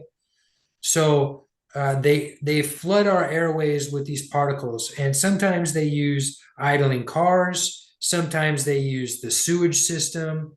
That's pretty ingenious, to be honest, when they use that sewage system. That's what they do to the average target, so they don't figure it out. When you use your sewage system, right? This is why your toilet's always running. All right. This is why your shower's been tampered with. When you utilize your sewer system, what happens is water goes down and gases go up. So if I'm your neighbor or someone that lives on your block, and I pour down the drain these crazy chemicals, these organophosphates, or these other heavy metals compounds, or synthetic heavy metal compounds, which is to say chemical substrates. If I pour that down the sewer and you use the water, then these sewer vapors are going to be full of this heavy metal or synthetic heavy metal particulate, and you're going to breathe it. And when you breathe it, it's going to cake your lungs. Now, if you return to a state of health, right, then what's going to happen is all of that mucus that your body has sent down there to try to flush your lungs is going to come up. So maybe in a moment of good health, your body got all that mucus out from breathing the aerosols. And again, this is 99% of targets. It's just a matter of how they're reaching you, right? So like if you were a truck driver, what they would do is they would idle cars around you at truck stops. They would, you see what I mean? Is that why they swarm you in supermarkets sometimes as well? Yes, but not exactly. All right. They're not trying to get you to breathe it so much at the supermarket. They're trying to hit your food with it. If they can get the particle in your food and you eat it, then as you digest it in the small and large intestine, then it will get into your bloodstream that way. And it will be able to get into a heavier dose will hit you because a heavier concentration, a heavier density can be put into food rather than air. Robert. What is Andrew? What is the psychology of brighting? What is the psychology of brighting? How do they do that? What's Okay, going on there there? is a weapon system involved with that, which is, I would say, one of the ultimate goals is to be able to access the brain, the nanotech residing in the brain, not through directed energy weapons, but through light that's been weaponized. All right. So Oh that's what shit. they're attempting to do with the brighting. They're What taking, is Brighton for people who don't know, gents and lady? they So use so brighting. special, Yeah, go they ahead. Oh yeah. use, yeah, okay. You can do it, Robert. It's from what I'm familiar with is they take headlights and they point them towards you. They just point them at you, right? Right, is that similar to the One Light Brigade? The one light brigade, from what I know about that, is when they just have one light on and a headlight of a Yeah. So car. is that similar, Andrew? Yeah. Yeah, no, it's the one headlight thing is a psychological manipulation. It's so bloody psychological, isn't it? Yeah, it's just a psychological What about the manipulation. ball scratching as well? Have you Yeah, heard that's the ball another scratching? Right, okay, that that's is. a specific stimulus to get to for their data ledger, like I was talking about earlier. Oh, the Yes, dirty bastards have been doing it to me, that ball scratching crap. Yeah. yeah, the bright lights is a weapon system. So those are two different things. All right. And the reason they use the bright lights, this is amber. This is amber color. It blocks it. You can buy this at anywhere. And I literally I wear it underneath my glasses when I drive like that. Fair play, mate. Look like an idiot, but it No, you works. don't. It's sensible. Uh, that weapon system is to access the frontal lobe through the eyes. Okay. So they're trying to basically um, keep developing the technology to move past using millimeter wave or use it in conjunction. And this is the same technology set, by the way, that's in every screen. This is the blue lights they're talking about. Where's the weapons coming from? Right, I'm being hit here. Are they coming from the towers or are they coming from a property around me? It would be coming from any or and, however it can be done, whenever it can be done. Yeah. Sometimes they'll weaponize high things in your environment. Here in the United States, they prefer to use drones. All right. If you're a target, you got this counterintelligence team that's organizing these drones that are constantly strafing you. The drones are sending the impulses to the implants, usually, but it's everything. Whatever they can do, because this is their job, and they're getting paid well to do it. North of 100,000. Claire, is there anything you'd like to ask Andrew? You've been around for a while. Haven't said hello, are you there? No. Claire's not there. Kevin, are you there? No, Claire. Kev's gone out. He made some wine earlier. Oh, there he is. He's out the back now. Oh, he's out now. What else could we pass? Oh, Robert's come back. Robert, is there anything you'd like to ask Andrew? I bet you I come up with some loads of questions, man. We'll I come mean, up with them then. so like, okay, what are scalar waves? Oh my God, that. Scalar waves are dielectric waves. They're the compressional waves. One and the I've got same. I've got a question to you. Hello, by the way. Claire, If- Andrew, Claire. nice Nice to to meet meet you. you. Are you experiencing all different types of technology they use? Because I get hit on my feet all the time, and the nerves affects it's like radiation effects on the body, which ups during the night. I'm trying to sleep, so I'll be bolted up, waking up, and Okay. they upset the stomach, so I'm on the loo all night then. Okay, the stomach getting upset is different than the feet. The feet is where a lot of your natural drainage occurs from the pelvis down. Okay, so anything that doesn't drain into your organ sac, and I'm just talking about lymphatics roughly here, just for the sake of this conversation. There's much more specific qualities to this. But because you're breathing these heavy metals and you're eating them, if they're getting them in your food, and most people have them in their food to some extent, what's happening is over time your feet are accruing these. And it's not just your feet. If you look at the average target, these heavy metal clumps in this nanomachinery, but mostly heavy metal clumps in the feet. If you look at your average target, they've got swollen lymph nodes, they got a swollen armpit. There you go, right? They've got swollen armpit on the left side. You've got on the inner thigh, you've got, so all these swelling, all these areas associated where lymph nodes drain, they're swelling. Your feet's one of them. When there's an implant in that area, or even if there's not, depending, it can be, like I said, triggered with the directed energy weapon, and you get that force multiplier.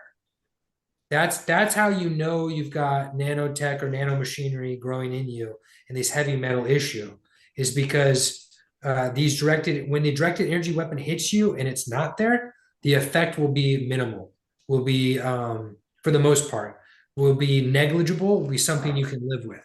You'll still feel it, but when it's there, you'll feel as though you're having these voltages sent through your body. Like, because when your feet get hit, it can go all the way up your body, this effect. And it's like, well, how is that possible with a directed energy weapon for this internal channel to be accessed? It's because this nanotech's growing there. How do we get rid of that nano? Because I do all natural health as possible, build up the immune system, and I get my hair. It's only been done today, but the amount of nano, I mean, when well, literally radiated.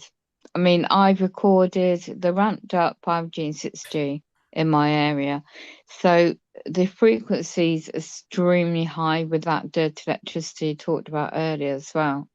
And Okay, this on so top, yeah, I'm sorry for interrupting. I just get excited helping people, but your hair in particular is a very tricky spot because just the way of being positioned that we are, just like your feet becomes a natural sink for the nanoparticulate and metals, your head also collects it. And also the weapon systems are trying to pull it up. That's why I've shaved my head, by the way. The easiest thing to do is to use oil and a razor to shave this crap off of you once it gets the outside of your skin. For someone like yourself that wants to keep their hair, use oil. Right? If when you use oils, penetrating oils, coconut oil, that's what I use. coconut oil would work to some extent, but it's also got heavy metals in it, and I don't know for sure, but a lot of friend people. of mine actually recommended castor oil. I don't Yes, know if that's any good. castor oil is better because it Yeah. penetrates deeper. But that's just one area, and you're talking about topically treating the outside.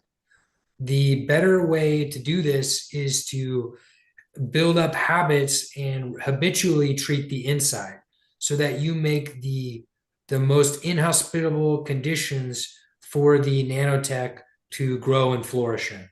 And again, this goes far beyond targets. This is every person alive in the Western, almost every person alive in the Western world and most of the developing world. Robert? Thank you. I had a question regarding the behavioralistic kind of mechanisms that they employ regarding what they're willing to do, what they're willing not to do. Like, can you talk a little bit about that? Because, like, if they're willing to do anything, they probably would just come out and kill us, but they're not doing that, right? Like, what are the behaviors that kind of allow them to do? What are the laws that they do? They have any laws? Do they have any behavior That's a laws? great question. I would say generally speaking, no. And if they do, they'll find someone that doesn't. That being said, they do not want to be discovered doing any of this. So there has to be a plausible deniability built into all of it. Yeah. If there is one rule, it's that rule. But they will break that rule because all rules are made to be broken. So there'll be a time when they come out in the open and try to, well, like for me, not for, it just depends, right? Well, They have you come and out I in the are on open. the same page, Andrew. I got thrown out of 2 bars last week off of a bus. And so I understand where you're coming from with all that, with all the nudges. Last week surprised me because 2 months ago, the bloke in the supermarket was nice. When I went there last week, he was a twat and he aimed his trolleys at me, you Mhm. know. Yeah. Yeah, they'll do whatever, and they'll find someone to do whatever. This is Loopholes. fifth generational asymmetrical warfare. Now, this is the actual military model that has been coined for this type of weapon or this type of engagement. But that's what we're under right now. And a better way of thinking about it would be what you can look it up yourself. It's on Onion Head Andrew Rumble. I've got the Sarah Westall interview of the guy that's I can't remember his name right now, but the main person that coined that phrase and informs basically catalogs what the Pentagon and NATO and all in China are doing right now. But a better way of thinking about it for the layman would be total war with plausible deniability most times. So why in the world, and help me figure this one out. Why in the world are my quote unquote perps that I used to deal with, that I don't deal with so much anymore, at least according to my testimony, why are they not why don't they want to lie? Why are they reluctant to lie to me when I ask them questions? Why do they seem like they don't want to lie? For their own security. The system, the people in the system are terrified of the system more than anything else. They see it happen to women, children, seniors, whoever, for no apparent reason, and they see people die, right? So if you're wrapped up in that, and I've met so many of these people in my travels, we talk about that if you want, but I traveled the world, Mexico, Nicaragua, Panama, well, the this hemisphere, Brazil, Bolivia, and I think I'm forgetting something. Whatever, doesn't matter. Um, they see that happen everywhere. They see it happen without discretion for no apparent reason. They see it for, and it's a lot of it, and they're scared of it, and they don't know how it works. So they'll lie to you almost always to protect themselves if they have any sort of involvement in it. Well, okay, it's like, all right. So I've one of the things I preach on my channel is the idea of the lie and how it opens up a portal of interference with the people who are conducting this sort of targeted, this domestic espionage type stuff. But it can be applied to a larger umbrella. Um, so I mean, when you say how they're willing to lie, okay, Yeah. that's not what I'm saying. My from what I have encountered, from what I think I've encountered, the Mhm. perps that I have spoken with, the ones who I interrogate and I grill and I ask some specific questions regarding their intentions and what they intend with me, Mhm. like they don't seem like they're willing to lie very easily. It's like that I have to kind of persist with them and really ask them questions, sometimes two and three times, to get them to answer. So why? Is this yours, Robert? No, I don't Oh, think. I don't Why, think oh, why so. do sorry, I they thought I was showing Truth 505. Sorry, mate. why do they do that? I know what you're talking about now that you rephrased or that I picked it up. Um, because you don't want to live in shame. You know, it's just it's like this is they're proud that they're I mean, people like that are proud that they're part of the club, right? They've usually dedicated their whole life to it. They would rather just tell you upright that they're screwing you over, right? And plus it's not and these people pride themselves on their toughness. How tough is it to lie about what you're doing and do I clown know. stuff? It's I like know. it's you Yeah. know when these Yeah. like I get this all the time when Yeah. these tough guys involved in clownish behavior around me, it's like they're emasculating themselves, Mhm. right? And if I come to you and I say, hey, don't be fucking doing that, excuse my language, don't be doing that, it's bullshit, you know it's bullshit, knock it off, and you go, I'm not doing it, then it's like Right. you just turned yourself into a little kid. And they got these images of themselves that they're the tough guy, right? So what they want to say is, I'm doing it. What are you going to do about it? But they can't. They boxed me off a few nights ago in the corner. about 3 teams came in to slide across the bar to keep pushing me over in the corner. Yeah, it's clown behavior. Oh, I saw it all, so all I did was walk away and move away, and because I kept seeing her, and it just kept coming in. It was like a clown show. Yeah. I Yeah, thought And there's that's more clowns I had coming. one guy that came in behind me behind like I was in line at like a food place, and one guy was standing right behind me. I was like, "Could you please not stand so close to me, sir?" yeah, no, definitely. I've had a lot of that happen, and I'm at the point now where I don't ever really engage with it unless it's like needs to be engaged with. But last time I seriously engaged with it, I just straight up, this is one of these contractors, right? The FBI contractors. I said to him, he bumped me as hard as he could. This happened a few years ago at a place. They had this big operation going, and I walked right into it. I'm good with my hands by trade. So I'm the last job I had was as a carpenter, the last like on the paper job. And so I go to Home Depot to buy supplies often. And that's a big hardware store for you UK people. And it's huge. It's like a warehouse. And so they had set up this big operation waiting for me to go to this one that I'd always gone. And I went there and they were spraying me with chemicals. They were anything you could possibly do, they were doing at this Home Depot. And it wasn't getting a reaction out of me because I saw how it was all developing.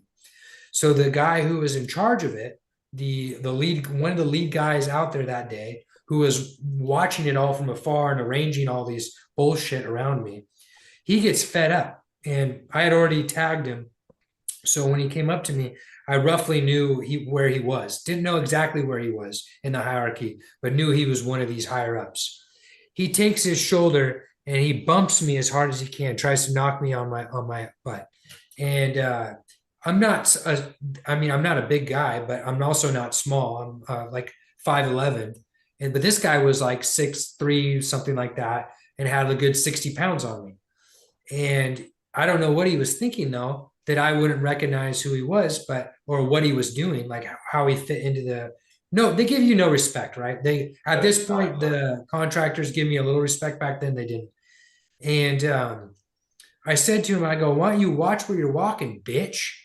And he goes, and I don't recommend doing this, right? Because it's like you don't want to get into a confrontation in Right. general, because a lot of times these people, they call the cops, whatever. But this guy was not going to call the cops because he did not want his name on that thing, because it was like he is one of these people you want to know the name of.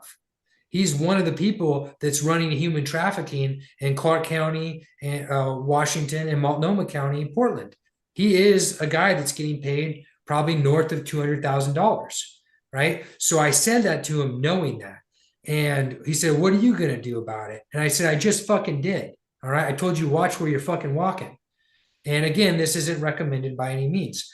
But as it continued, he followed me from a distance and he was like hiding behind this little aisle and like staring at me, trying to intimidate me. And I just went like this, like, and I mouthed at him, you're a clown. You're a clown. Look what they've got you doing.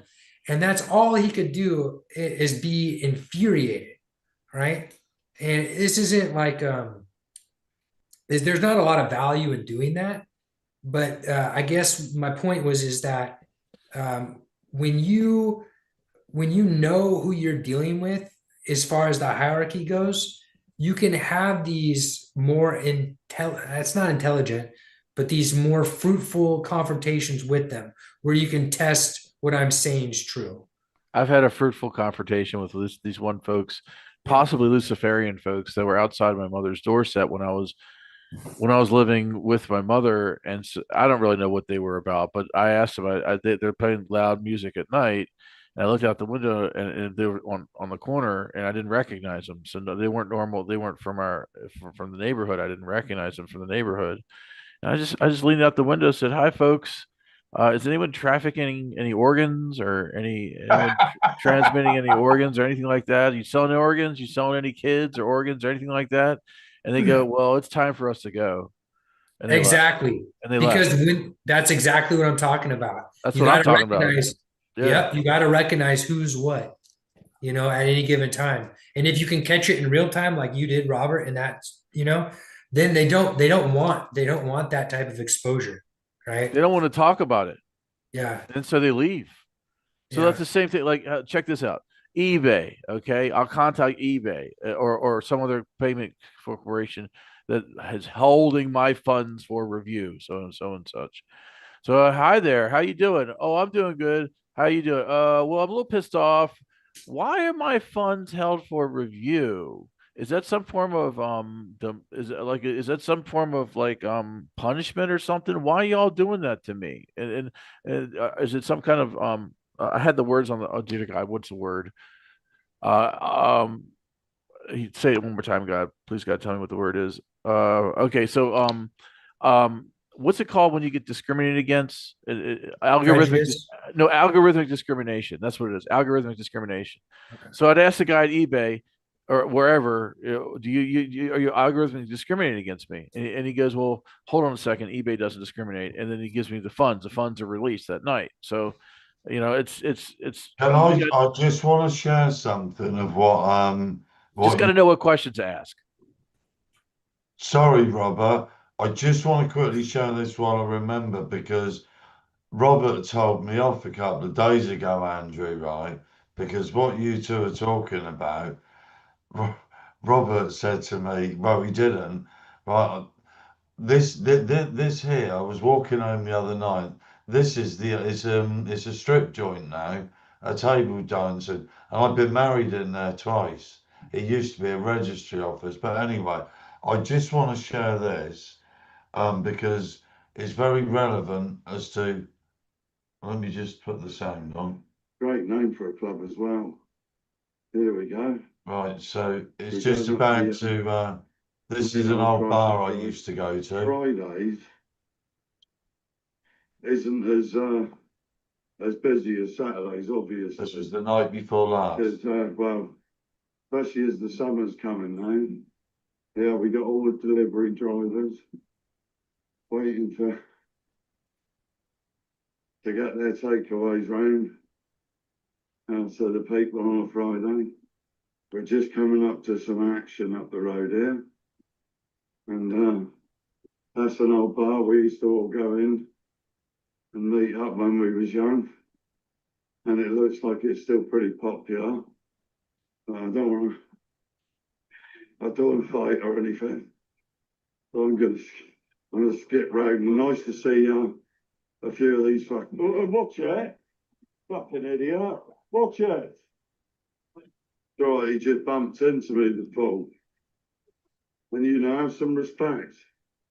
So you're whatever you are, you don't push into somebody because you think you're a big man. Whoops, I got to stop it. Sorry about that. Have some respect, folks. I was just trying to, Yeah, he compromised your privacy, man. That was a straight up compromise of privacy right there. Sorry, gents. I was just trying because you gents was talking about that. I thought that was the perfect example, and it's just like pass it on. And I wondered how they did it because some people they think it's an app because a lot of people believe that they have got apps, these people, and they just pass it around and it's all of Yeah. that. When I was in Panama, the app that the lower informants used was Crime Stoppers. I think here in the United States, Crime Stoppers was used heavily like 10 years ago, maybe 15 years ago, something like that. But nowadays, this is all going real time through informant networks. So informal networks, real time. And it's not that hard to coordinate it now that they've got it figured out. So, like I said, on ones they're using Messenger. What's the telemetry stuff, Andrew? I have no idea. Oh, Robert, after you, Robert. Do they have pagers? Well, no. I mean, maybe there were people. It depends on the network. There were people in my life at one point involved in this, and they very much did have pager type identification Like about they'll vibrate or buzz like in their pockets or it's in their yeah. pockets or something when the people walk by. No, it's like think of it like this. I think this might be everyone's got a handler, right? And it's like everyone's got someone they're getting messages from. And usually people have multiple handlers or people they're getting messages from. Those people have handlers or multiple handlers. So if I want to send a message out in more or less real time, I can use those networks if they're mapped correctly, right? If I'm the human contracting, if I'm the human trafficking contractor team and I'm doing counterintelligence work on someone, I can utilize these networks if I have an accurate real-time map of who's in my area. Okay. So why do they leave me the F alone?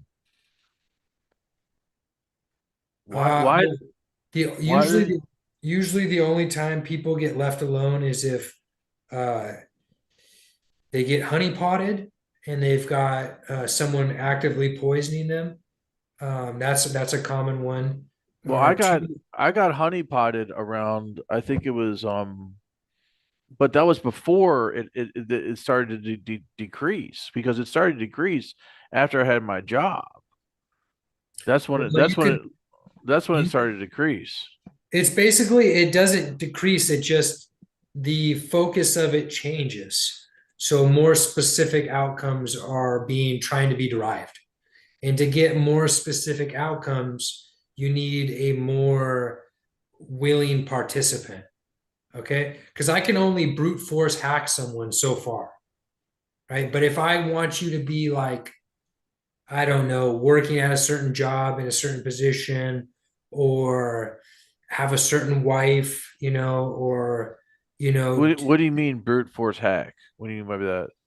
I mean, brute force hack is when they uh, attack you with aerosols 24/7 and then irradiate your body with directed energy weapons on that nano machinery, those channels of polarization, and make it unfunctionable for you so that you have problems doing basic things like staying up a full, 3 hours, which Well, is many times. there's some reason that they're not attacking me like they're attacking a lot of other people. Or what do you think that is? Well, like I said, it's for more specific outcomes, regardless. And I wouldn't know what those specific outcomes could I be. believed it was stages of the program, Andrew, because mine has been in stages. Mine's been 30 years, excuse me, because I was sent under mind control to the Philippines in 2003 to marry in 2004. And they uploaded my brain, which is going to sound the most ridiculous thing to anybody on the planet.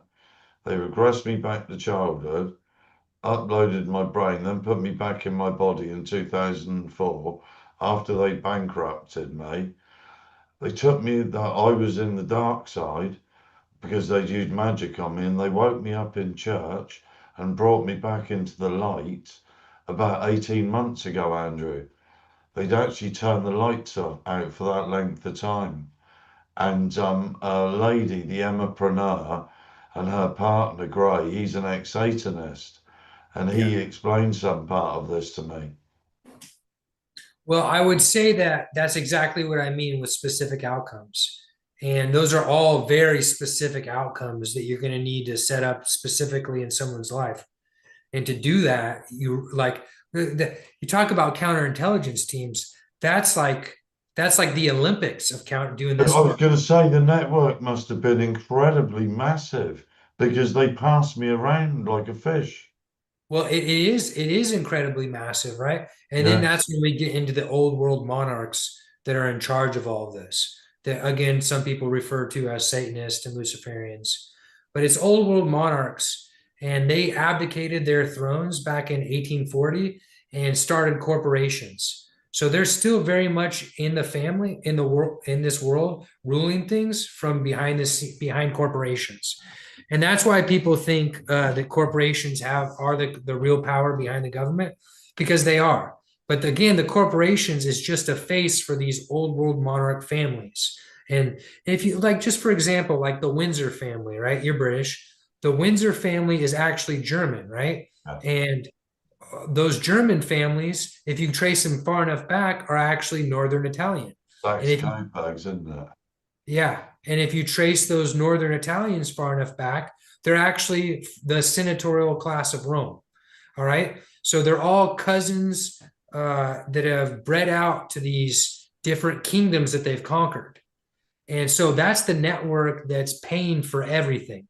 And they've got their own classes of knights, and I mean that's the Europe side of it, like the Knights of Malta, the Knights of Saint John, the Knights Templar, right? That one went defunct, but anyways, there are parallel systems to that too within the Freemasons. The Freemasons are all interfacing with these monarchical families at the higher levels. That's how it ties in. The papacy used to manage these monarchical families, used to reside over them, but now are level or a little bit below. And when I'm talking now, I'm talking like specific names I could list off, but I'm not gonna for your YouTube channel's sake. I will say one, like Christopher Columbus, right? Christopher Columbus is from one of these families. Now, Columbus is the anglicized or the Spanish version, I can't remember, of his family's name. His family's name is the Columni, okay? That's the Italian way to say it. That's a foundational senatorial family of Rome. Now, we know this here in America as the owners of the District of Columbia, right?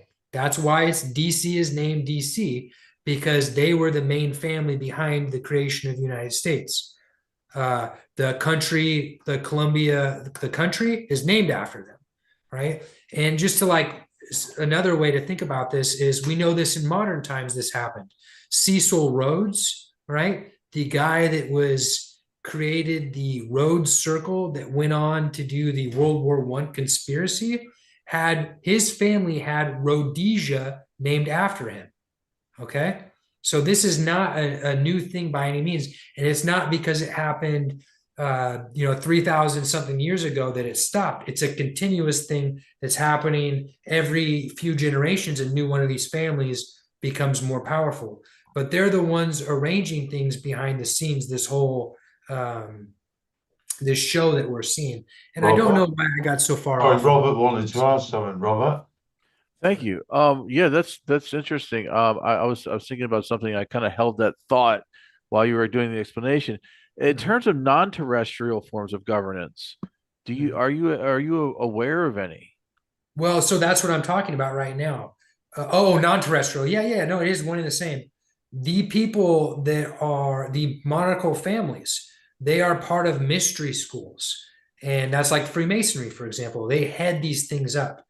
And at the top of these Freemasonry school, or excuse me, these mystery schools, they talk about summoning non-terrestrial entities and communicating with them and interfacing with them and getting technologies and knowledge about the future and stuff like that from them. Okay. That's their belief system. That's not my belief system. That's why Aleister Crowley or someone like, what's her name? But doesn't Matt Groening, The Simpsons, does Blavatsky. that sort of counteract what you're saying there, Andrew? Uh-huh.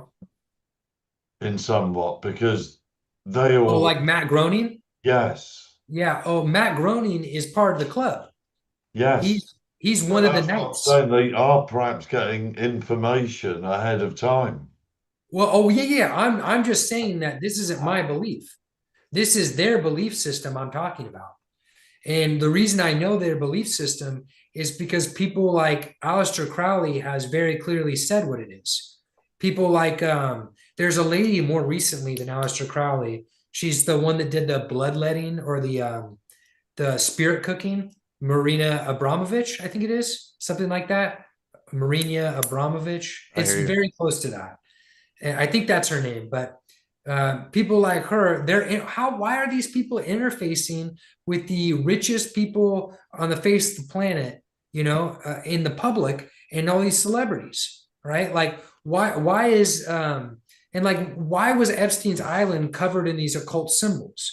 It's because and Epstein was high up on the knight side of this. Like he's like, Matt Groening would be another knight in the mystery schools, or protector of the realm, right? That's what a knight is. That's why they knight people, and the crown does in United Kingdom.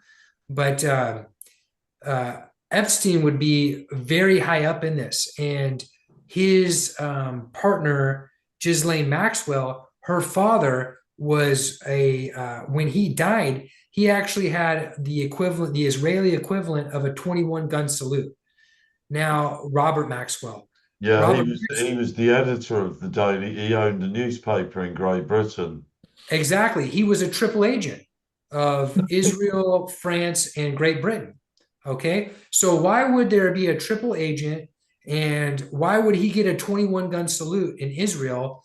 And like, for example, in Epstein, like, why would Epstein have 5 passports for Britain, Israel, United States, France, and I can't remember. There's probably a few others. Probably China. It's probably all of them. It's probably as many as he wants.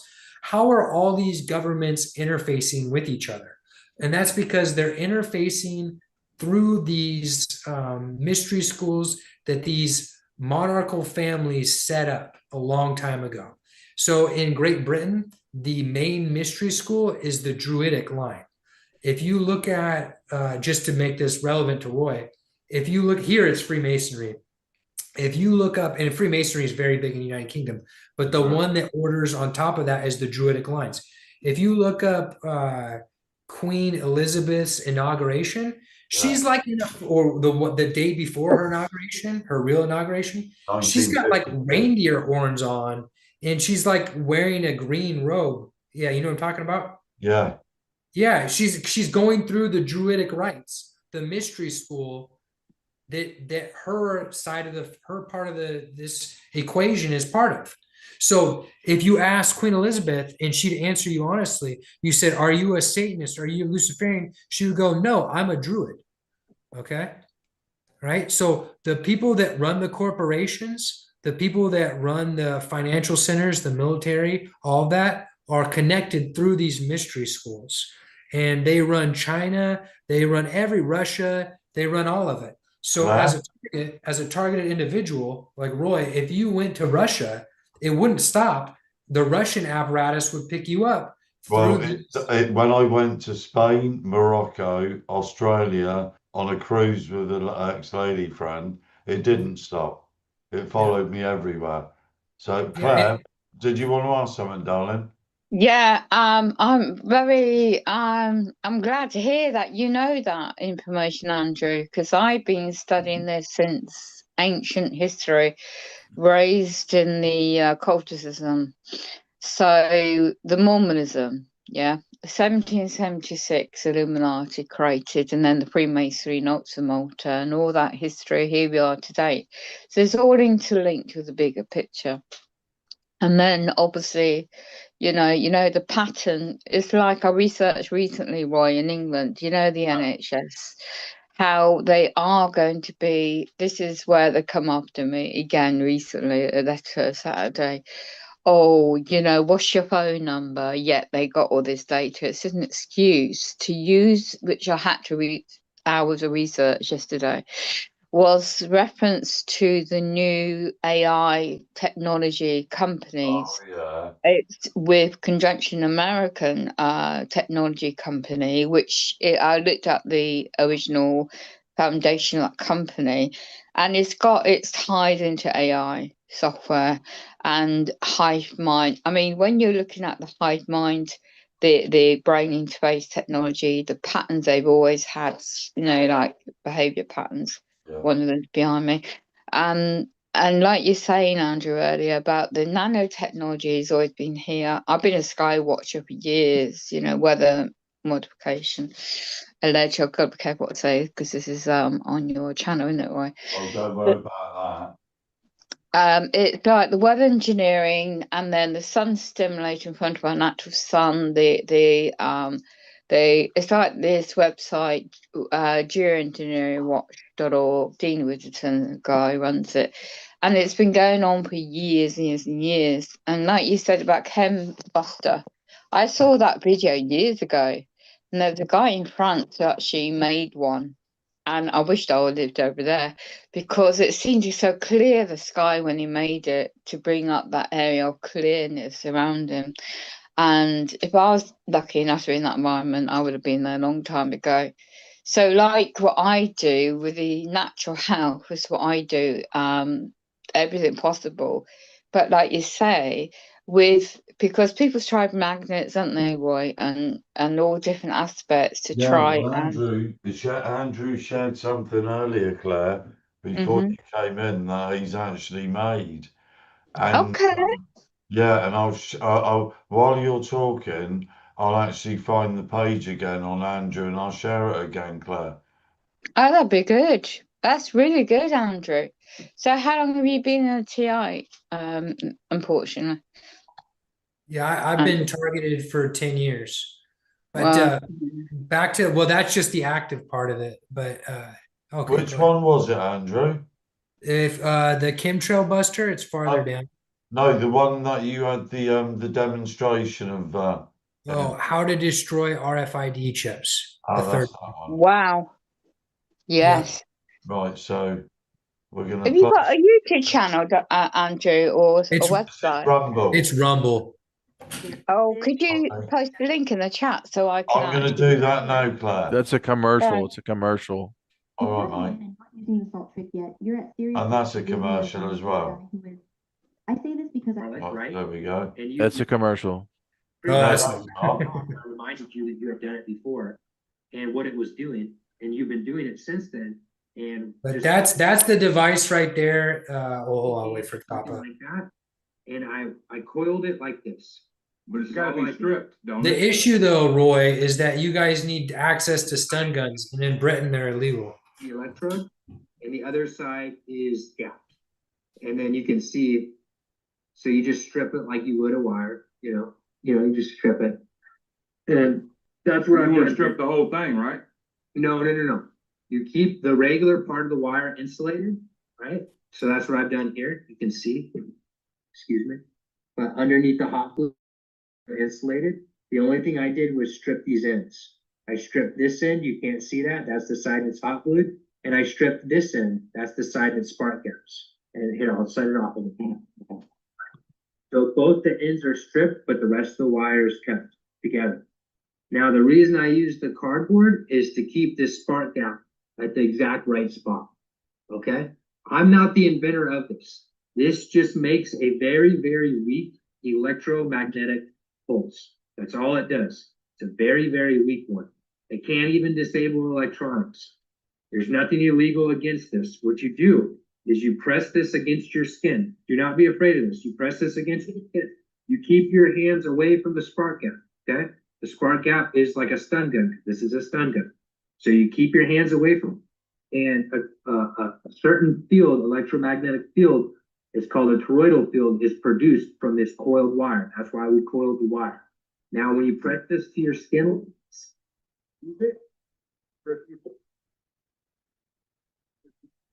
if there is any RFID underneath your skin in the subcutaneous layers, this destroys the inner workings of it. Okay?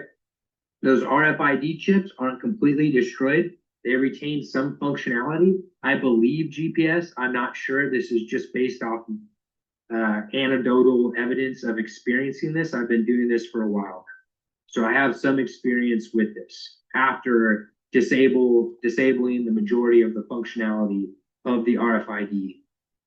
And again, this is for entertainment purposes. So whatever, I'm not a doctor. Right. Yeah. So if you disable that, you're still gonna get hit though, right? There's other things you have to do. You're still gonna get stopped. You're still gonna get all that. Yes, yeah. But the torture from the physical torture will go way down. Way down. The way this works, roughly speaking, is So that you tried this. done it.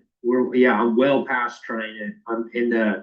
I'm 99 point something, 98% symptoms relieved right now, as of right now. So you basically, if you don't know where your chips are, you just have to go through your whole body. It's going to take time. It's going to take you a week, something like that, give or take. So as you're doing this, well, before the physical implants are nodes, okay? These nodes are sending low voltage impulses across nanomachinery that's in vivo. In vivo means in your body, okay? These are the biosensors that organically form.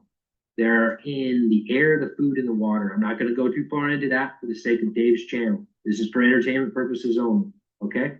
So Dave himself, you've been eating lots of garlic, right? And you've noticed now since pretty much the first time we talked, I reminded you that you had done it before and what it was doing. And you've been doing it since then and just talk about it. Oh yeah, my energy levels have improved. I've been doing it about 2 months straight. My energy levels have improved. I still get heated up and still sweat every now and then. Like I sweated for 3 hours straight the other day out of my head. I mean, it was 70 degrees in the house. The air was on. Everybody was comfortable, and I was pouring sweat for 3 hours straight. I'm still getting hit with B2K. I still hear B2K. I still get hit with B2K too, even though I've got all my symptoms. And now garlic, there's a thing with garlic, and you have to activate allicin in it. So you have to press garlic. Here's the key to getting the allicin to the full potential. You press your garlic through a garlic press. It's worth getting a garlic press because what you do is when you press the garlic, allicin, when you press or cut or anything, garlic has something it releases to protect itself, and it's allicin, and that's very powerful in your body, and it gets rid of heavy metals and everything. It's worked for me, and I know people say, "Oh, you talk about garlic too much on your channel." I'm trying to give y'all a secret that okay. So what Dave's doing is he's destroying nanomachinery that's in vivo. He's using garlic to do it. That's what's going on. So the physical implants are the nodes. The nanomachinery forms around the nodes. And as these nodes send voltage from What else can we do to protect ourselves, Andrew?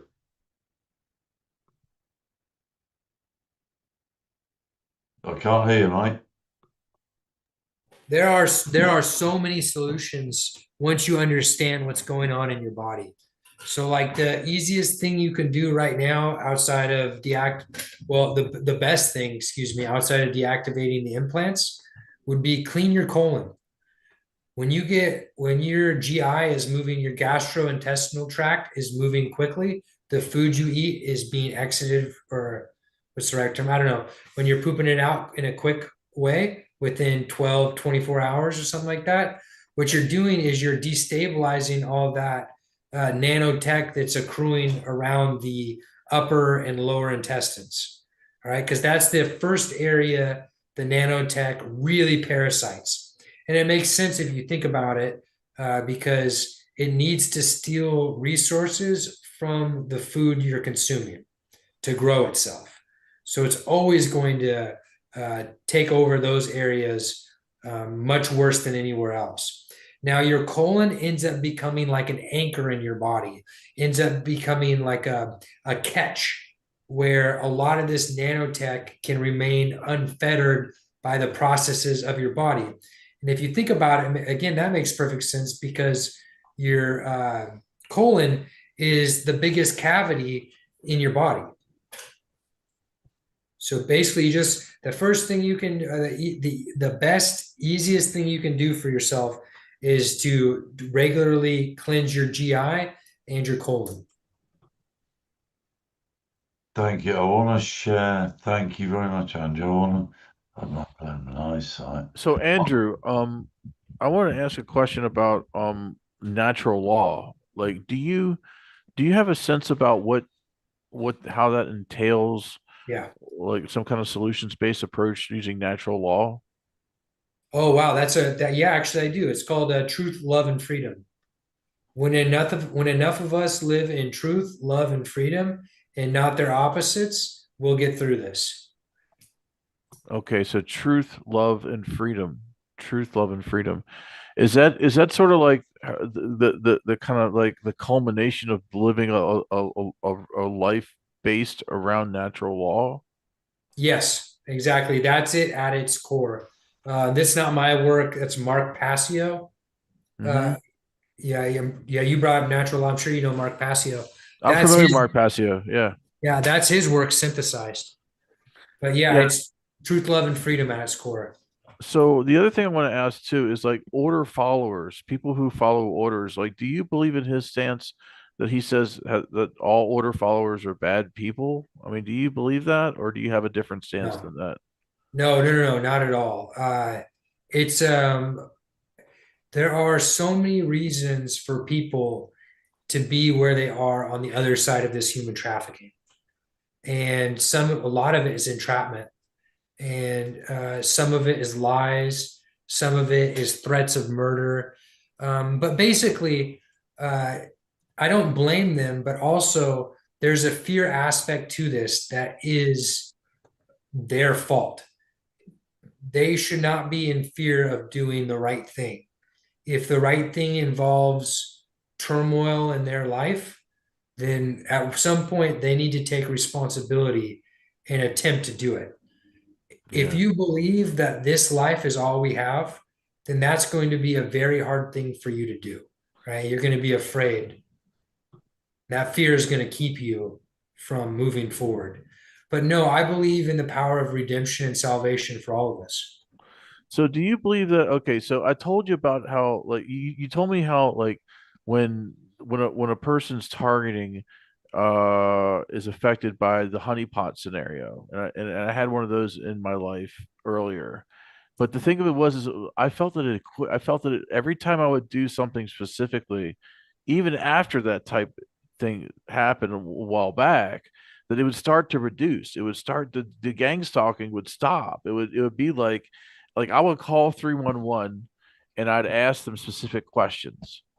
Like I'd have the questions lined out, the questions I was going to ask them. But like if I had a suspicion that they were doing it on purpose, that like the bill that we got was on purpose. We got billed for like something stupid. Like I was picking up trash for God's sake, and they billed us for $150, and it's like, did y'all do that on purpose? That's I think I don't remember if I that's how it laid out, but we get stuff like we used to get me and my family member I used to live with used to get stuff like that quite often. And Mhm. so but it has tapered down. It's stopped in a It's large just degree. specific outcomes. I mean, if you think about this from just a pure resources standpoint, they're not going to dump millions of dollars into you and just stop. If it seems like they're just Yeah. stopping in your life, it's because they're looking for you to do specific things and they're more or less getting you to do them. All right. Because if they're not having success getting you any specific outcomes, they're going to decrease that distance and try to force some of these outcomes again or change the project goal. Yeah. So you're saying they're doing specific outcomes, or they're going to change your project goal, right? Did Well, I? but it's one and the same, right? It's like if I'm getting you to accomplish what I want you to, because we're talking about influencing people from a distance. That's what we're talking about. And as if you're doing what I want, like let's just say like your average person and these so-called elites, right? And all I need you to do to fit into the club, the future I'm trying to build is for you to watch TV, then I should probably keep it at that level, right? If all you're But what doing is if I don't think I'm doing any of that stuff? well, but this is for you to know. I wouldn't know. But if I can get you to do what I want you to do by uh, giving you access to something, whatever, I don't know. I don't know what it would be. You know what I mean? I don't know So your, so let's say that they were trying to influence me to look at pornography or something like that. yeah. And they would take these ads up on Facebook, and they show me beautiful women like boom, boom, boom. They do that. Uh, They totally do that. They do that to Yeah. targets all the time. Yeah. yeah, I mean, what if Yeah. they were doing it at specific times and they were just trying to time specific moments because they knew that so and so was waxing and waning over here and so Yeah. and so was waxing and waning over there, and if we just combine the two together, that somehow their karma will start to realign. But I guess like the question is like on some level, I think they're still messing with me, but it's very, Well, very subtle. It's Yeah. not it's very subtle. well, if that were the case, then like I said, they've got a specific outcome in mind and they're deriving it. Because this isn't the reason it doesn't stop ever is because this is rising. Well, I don't know about ever, but again, like the astronomical odds of it stopping are crazy low. Yeah. Is because this is a new form of society. This is a new form of government. This is a new form of warfare.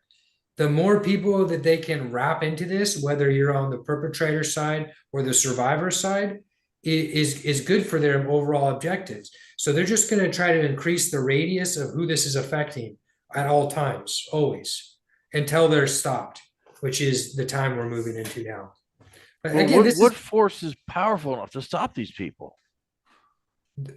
well, it's actually it's an idea, and it's what happens when quote evil wins the day. And because I don't really think evil exists anymore. I know that's going to be hard news for a lot of targets, and I've literally seen people murdered by these people, but it's ignorance, really, is what it is. Either way, did you remember the Joker, the second Batman of the Christopher Nolan movies? I don't deal in negative references so much. I really I feel that there is a power that's bigger than these people, than Well, okay, these but domestic this is espionage things. it's a I'm trying to explain a meme to you, and it's something that was perfectly demonstrated in that movie. But I'll explain it. When a power source becomes ubiquitous and very strong, it fractures from within, and Yeah. it competes against itself. We're at that point right now. That's what I've been trying to tell everybody because It- I've seen it. I've been here too long. It's turning on everybody. And you know, the other side's coming to us for help now, you know. And it's like to me, there's never really been a side because it's always chosen everybody. It doesn't matter what rank, color, creed, race, breed. And It doesn't matter. even the billionaires, the corporate people, the old world monarch people, they've got this happening to them too. Yep. Their own families. Yeah. So I was approached by somebody from a royal family last week, 2 weeks ago, and has one of her families has been satanically attacked, and he's going through this himself. And because this is the nature of what we would call evil. Again, I'm not really a fan of that, but that terminology, and I know that's tough for a lot of people to hear, but for lack of a better term, evil burns itself out from the inside. Yeah. And like, look at Donald Trump. Regardless of what you think about Donald Trump, I don't have good feelings about Donald Trump. I can back that up, but we don't need to talk about that. Either way, he's going after elements of the CIA. He's going after elements of the FBI. He's going after elements of the quote deep state. So, in my opinion, Donald Trump is from one of these families, from the night class of one of these families. I go into that, doesn't matter. But why would, if they're all on the same team, more or less, right? If like these are minions of the deep state, right? And he's in charge. I know it's assuming things. A lot of people think Donald Trump's. I shouldn't have brought this up because this is such a controversial thing, but I'll just finish the point and I'll stop. Then why would he go after elements of the CIA? It's because, like, at all times of quote technological development or industrial revolutions, they're trying to, and I put these air quotes because it's all assumptions that we make about these terms, but it's trying to take the wealth from a larger group of people and bring it into a smaller group of people's hands. And to do that, you need to cannibalize the people that have what's the best word for it? Attachments, but it's not attachments. It's like a pension fund, or it's entitlements. You need to get rid of the people with entitlements, and that's what we're seeing right now. Is these ultra elite people, for lack of a better term, they're not better than any one of us, but these old world monarchs try to cut out all of these minions that they've had for so long, and they've managed it as needed. What are entitlements? What's that? What are entitlements? Entitlements would be like pensions, but it would also be like let's just use a metaphor. Let's say I'm like involved in the local human trafficking ring here, and I'm a deputy, right? Um, as we move forward, this deputy more or less has been promised by the human trafficking ring a certain amount of money, a certain amount of privileges, like maybe access to hookers or drugs, or even like this is a common one for them, free house renovations, like getting an extra room built on, or a jacuzzi, or a trip to Hawaii or whatever, right?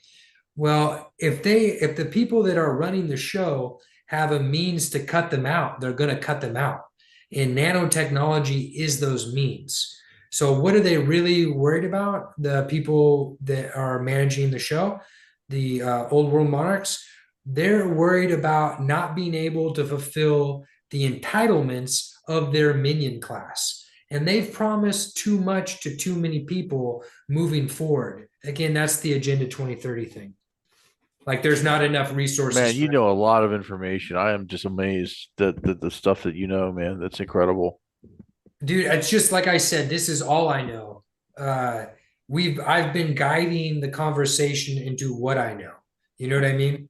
You'll eventually somebody will say something or ask me something, and I'll tell you straight up I don't know. But I do know about this, The and it thing really is, like you helps. said, Andrew, you've lived it, ate it, slept it for all of this. The thing with you is I haven't got the knowledge you've got because my brain hasn't been as active as yours. And my brain didn't work the same as Robert's to the depth that you do. Because you guys are intelligent guys. I'm just a normal bloke, you know, who's on a different level than you, which meaning I wouldn't have been able to understand the stuff that you and Robert are talking about to some extent, Sinclair and other people, you know. So, Well, I think it's our passion that's the true intelligence that leads us to true intelligence. And God's graced me with a passion for mine lots. was to connect us all, and that's how this all started. With I talk about 5 years ago. So that was the pinpoint to connect us all. And then that's when the Icators, the Pax, and the Targeted Justice, and all of them lot came around Havana syndrome time. That's when they all came about, you know. But I see all of them as doing a purpose now. You know, sadly, there's a lot of crap that people talk and all. But it's nice that everybody's being level now and just getting on doing what they got to do, isn't it? Yeah, I'm well, a I'm a I'm go a ahead. synthesizer of ideas. One of the things that I do is I take ideas from different areas and synthesize them together. Yeah, that's what I do too. And that's all I've really done. Again, God's graced me with all the information I've needed. It's been this curse turned into a Well, blessing. So you and Robert have got something else in common because you mentioned a problem that you solved, Andrew, and Robert, he told me about two problems that he solved, you know. So, was yours mathematical as well, Andrew? Your problem oh no, it's that got to you do with solved? this, the magnet having basically a magnetized body, right? Right. And like how to treat So that. it's But physics based, right? You had a dream about a physics based problem and you solved it. I don't I know not a dream, but I No, you prayed. said you I said literally I thought prayed you for said it. you had a dream or something and you solved a problem or you found a problem. Or maybe I just dreamt that. Sorry. No, because Robert he actually found the solutions to a couple of problems. I think. Did you say in your sleep, Robert? Yeah, I dreamed them. I dreamed math problem solutions. It's the first time I did it. I did it twice in my life, and they were like major math problems that I was working on. Like the first one, yeah, it had to do with structural engineering, and the other one had to do with orthographic projection and geometry. And so and I dreamt up the solutions, and I was like, wow, this is incredible. And the second time I prayed about it, and I asked the one infinite creator to please show me the answer in a dream, and I drew a little download sign on my marker board in my bedroom. And then and in the night I had this dream, and then I looked at the dream mentally. I just kind of like looked at it and just studied it. And then all of a sudden I was like, oh, well, that's what it means. And I'm like, oh, well, that correlates with that, and that correlates with that, and that checks out here, and this checks out here. And holy shit, I found holy macaroni. I'm sorry, I found the answer. And it's just after the power of prayer and the power of dreaming is very, very powerful tools. And the for the talk of could you talk a little bit about how TIs are deprived of their dreams sometimes, like their sleeping dreams? Yeah, I think what's happening there. So there's another weapon system involved with this. I Okay. believe that. Oh, I know this part. I'll say what I know first. Nanobots are being sprayed into targeted people's environment. And these nanobots are very, very small. When I say nano, they might even be molecular sized. But what they're doing is they're carrying payloads, and these payloads are polymer. All right. It has the ability, when enough of them chain up together, to uh, spread the most uh, relevant, or the main component of nanotech. That would be the best way to say it. So what I think is happening are these nanobots are being sprayed into. What I know is happening is the nanobots are being sprayed into people's environments. That's very hard information to source. I do have one solid source on it. Well, two, including James Giordano.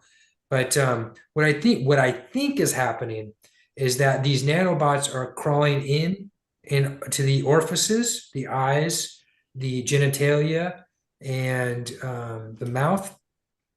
And I know to some degree that's happening. And I believe when they crawl into the eyes, they can be externally accessed with sub-light frequency. So basically lasers. And that's how they're messing with people's dreams, I believe. Again, I have no proof of that, but I do have some proof of the nanobots.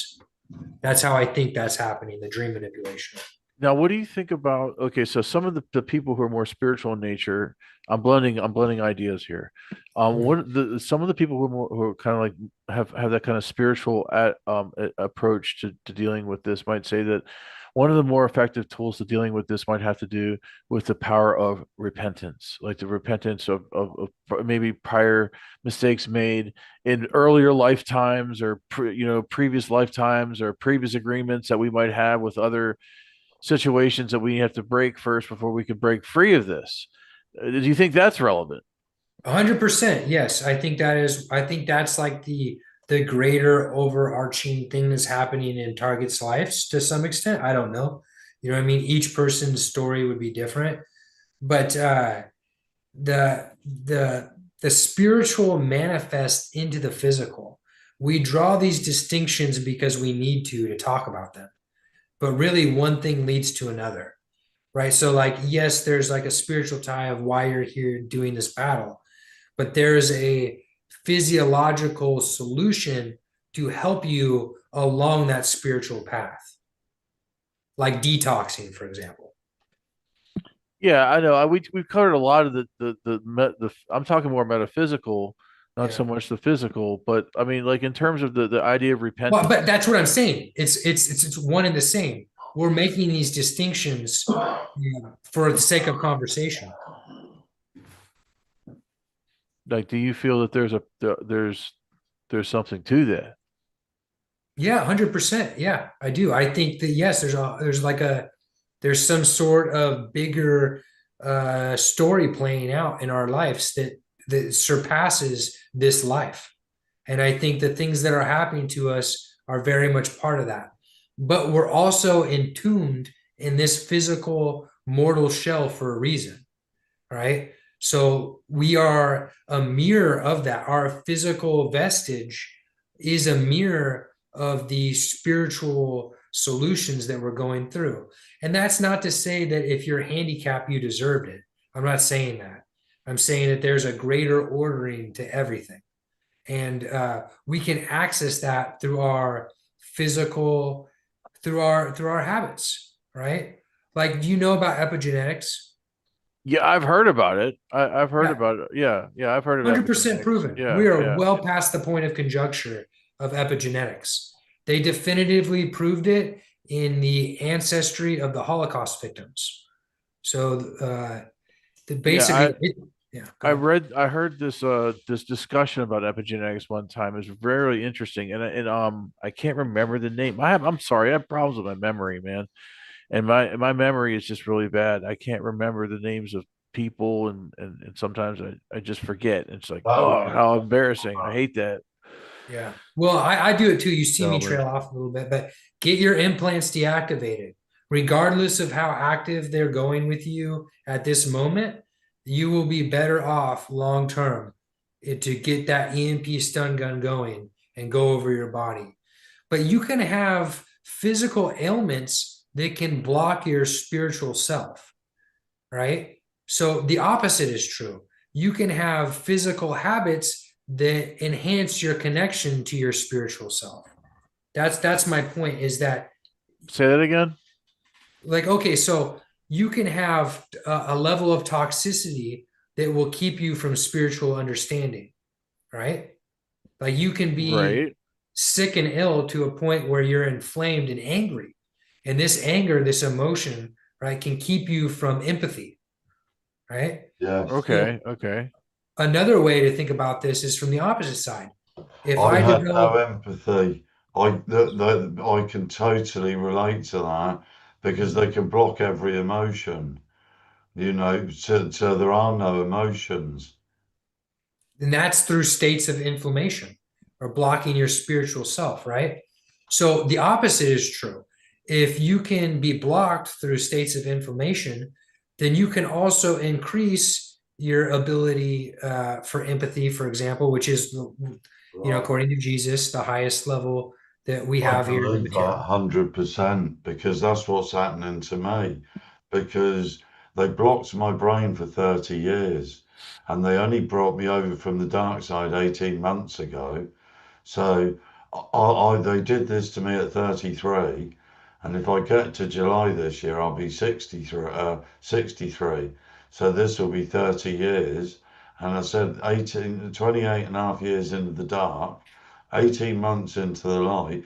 And now I feel I'd go back to my old place and I walk and everything's coming back to me. It's crazy. Well, and that's the healing power of Christ. But but like past Christ, because I don't want to center this on Christianity. It's the power of redemption and salvation is made available to us through really being in line with God's will and Yeah. living a life of I truth, love, and believe freedom. that 100%. I didn't hear the When last I part you know said. I'm sorry. sorry. I didn't hear the last part. when you live your life in tune with truth, love, and freedom, then you increase your spiritual connection, right? The thing that keeps you grounded in God's love, in which we're all from. Yeah. So Vital. you That's do good. get protection, Truthful for like freedom. by doing the spiritual stuff, for sure, This 100%. was the massive. I know this was a learning curve for me because I went off the rails very, very young. And I was reeled in at 21 or whatever, and I didn't learn. And this time I've lost 30 years, you know. And I know it was a big lesson, Yeah, because but you just know stuff, don't you? Because yeah. it's a lesson for all of us. They take us to the darkest depths of where nobody could ever believe, you know. Well, And then, and as you say, Andrew, the information that I've got now it's incredible because I feel like I'm becoming me again, and I'm allowed to be me. okay, so Roy, that information that you're getting from that spiritual attunement, that is coming in, that's going to manifest into the physical, right? So we draw these distinctions because we want to talk about it. But really, what we're talking about is gradients of the same thing, a scale of the same force. And eventually, the material it takes so long to manifest into, right? Our thought forms are much, much quicker. But we have to have enough thought forms over enough time to get some physical, tangible thing, right? So, like literally with this DIY stun gun, I literally prayed and prayed and prayed for Oh, it. that's what you said. Yes, it was the Yeah. stun gun you were praying about. Robert, sorry, after you, Robert. I'm just amazed, man. I love talking with this guy. He's It's great, man. fabulous. It's awesome. Exactly. So, like, yeah, I just forgot what I was saying, but the power of prayer is really important. I think with being able to find a solution and identify what the forward is thing that I want to manifest in my life, and praying for that, whether it be my home, my safety, my family, my friends, the well being of just my cat, my dog, my pets or whatever. I want to make sure that my lady friend. I want to make sure that I'm safe, and my family's safe. And so, like, I think that's like the first key thing when it comes to manifestation, things that I want to manifest in life, right? I mean, like Can the I just safety. ask Andrew? So I just want to ask, have you got, Sorry, I got off track. Okay. sorry, Robert. No, have you got friends, Andrew, people that you would class as friends or Yeah, family? I mean, the targeting has ran a lot of people out, but I've got a few friends for Good, sure. Yeah. good. No, Yeah. because Robert and we've talked a lot over the last few weeks. And the majority, like the last few weeks ago, it was going crazy. Everybody hated everybody in the targeted individuals community, and everybody was poisoning everybody, and it was just going crackers, you know. And thankfully, it seems to have calmed down a little bit now, because And I saw today, I looked at a post, and I think Len Bear's getting some shit now as well. And I don't wish any shit on anybody. But yeah, I did honestly, Robert. I saw one of Len Bear's posts. I thought, oh, he's getting shit now as well. Oh, He had to do a survey about something because they're they're trying to say he's not credible now as well, I think. Mhm. Inviting. Claire, darling, do you want to say anything? Do you want to come and say hello, ask anything? Is that? Claire, I'm asking you, do you want to ask I her? would. Sorry. Up No, to you, I'll just darling. say there is a lot of inviting, isn't there? It's like when you say friends. I mean, well, you know, not. I mean, isolation is always the same. They get to your family, my son, my daughter, my grandkids, so I don't see them. And then, no, non-assistant friends of me, because it's like full on with the inbox of the neighbours. So you got the perpetrators. They plant them in, you call it apartments in America, but in England we call them flats. They've got two new ones put in and above me. So in my situation, it's impossible. So and you try to go on different apps, just socialize and chill, but you can't even do that because you just attract the fake online friends, and then they turn into be a narcissist honeypot, and it's like, but I think well, in my opinion, I know it's all spiritual anyway, because look at your genetics as the bloodline I said before, wasn't it, Roy? The history of my mother in the NK Ultra Monarch project. So my brothers and sisters were in it, I was in it, so my kids were put in it, and when they got older, their kids, so it's hereditary. So it's like you either have all the technology torture on your body and you're fighting that, and then you're fighting the physical, psychological tactics of the gang stalking, then you're fighting of survival, literally, to keep a roof over your head and the finance. I mean, it's a big, And big in the thing. beginning, Claire, we're fighting to find people to believe us and who to talk Yeah, to. Certainly I yeah. was. Because It's in the mm, beginning, mine, they deliberately sleep deprived me. yeah. Basically, I was saying earlier, they pumped so much pressure into my brain because they wanted me in the mental health service so they could put pills in me. So they sleep deprived me for Well, about that 6 months, allowing me to sleep for about 2 hours every other day, knowing I've got a taxi business to pay for, I've got a mortgage to pay for, and there's no chance of paying for it if I don't work.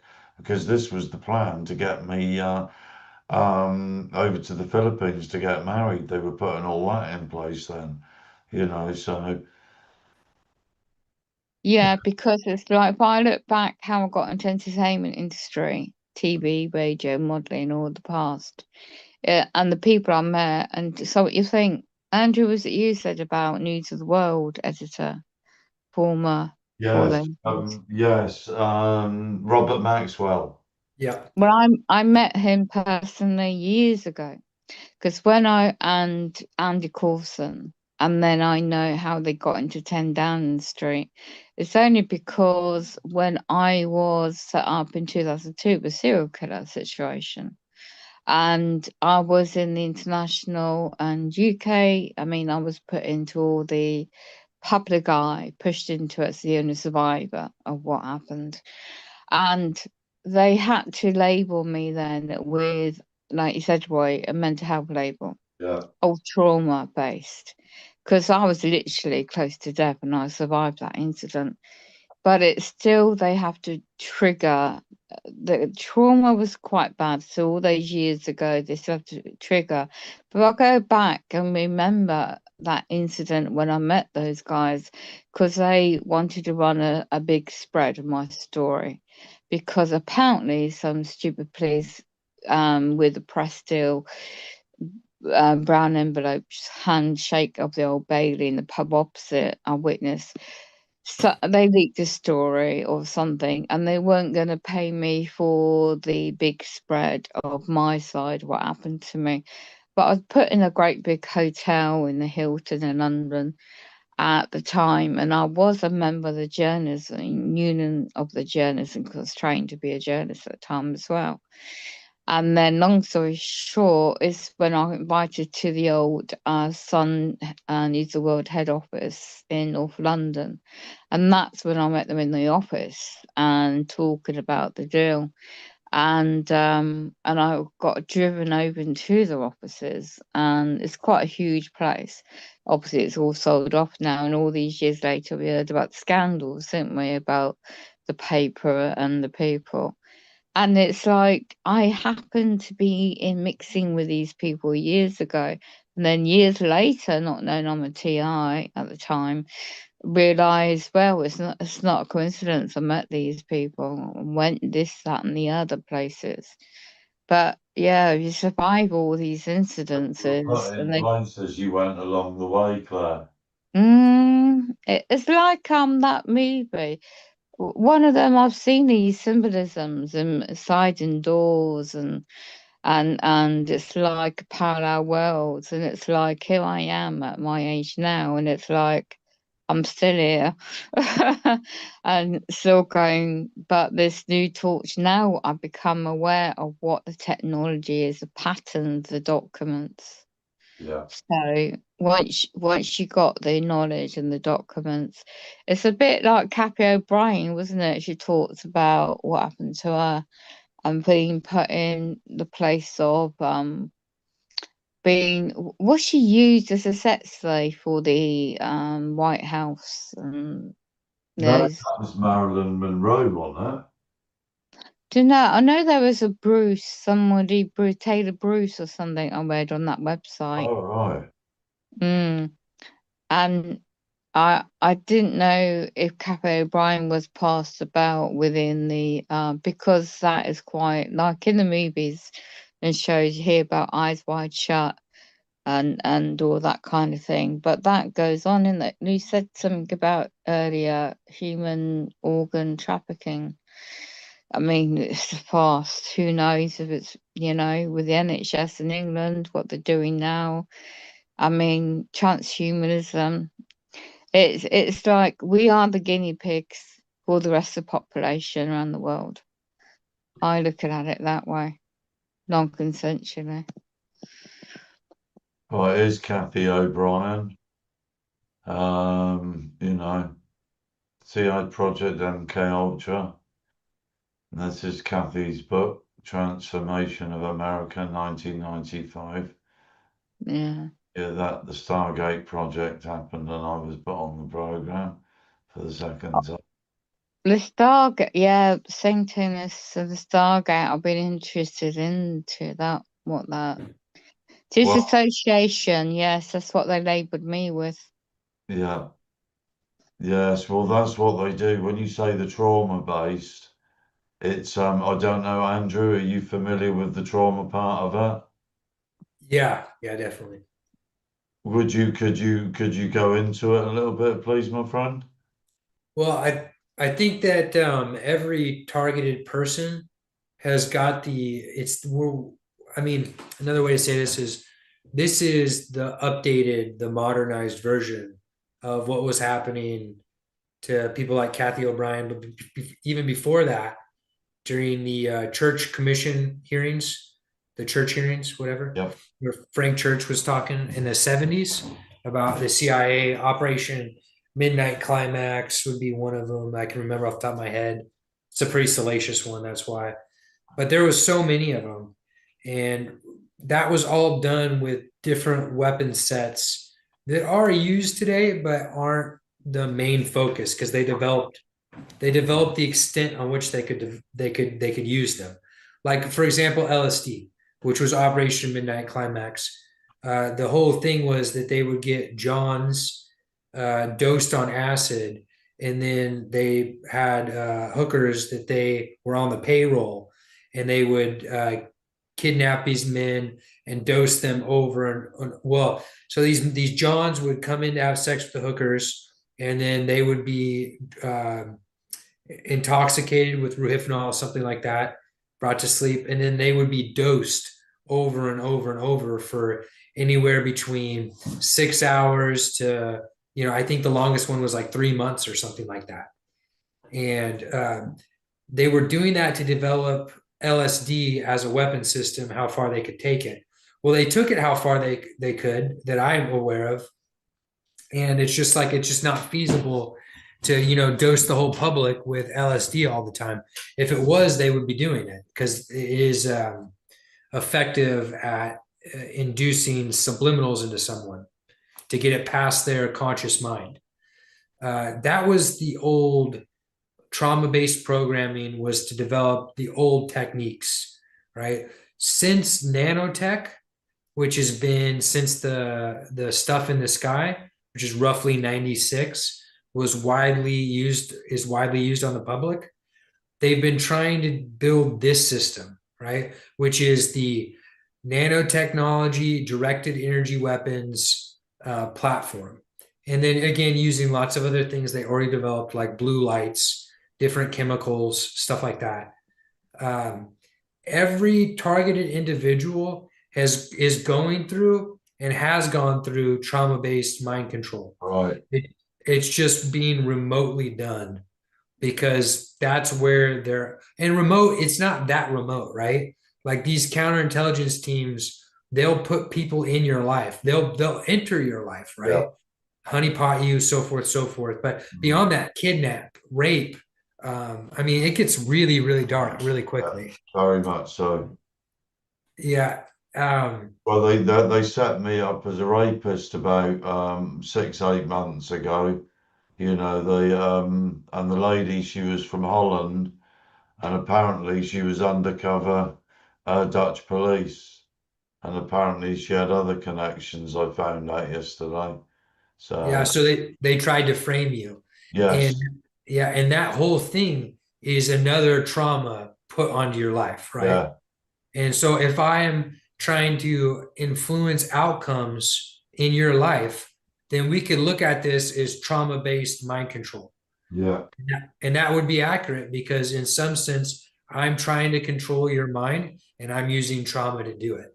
yeah, Even though the whole thing really is about developing nanotechnology and directed energy weapons and the AI that runs it, it's still trauma-based mind control. Just like the Operation Midnight Climax was allegedly all about LSD, it was really about another form of mind control, trauma-based mind Did control. they set you up with any family members, Andrew, to fall out with them? It's way more complicated than Right. that in my life, and I can't talk about it because the Okay. person's still alive. No problem. But Because they were a part of it. family members against each other, Yeah, I will say this. The person I'm talking about was a part of it, and they were like a mini Jeffrey Epstein. They went and they found children for the local security apparatus and elites to have sex with, and they themselves were a pedophile. That's why I can't name names. But yeah, I dealt with that aspect of it. So it goes back for me to when I was before my memory. Right. You've got such a straight head as well, Andrew. It's incredible. Thank you. I appreciate that. No, I mean it. Like Robert said, your knowledge is amazing. Thank you. Yeah. What other subjects, Robert? You got anything in mind, Claire? No, it's just like you're saying how to cope with the MK Ultra and the What about disassociation. shielding? What would you recommend for shielding then, Andrew?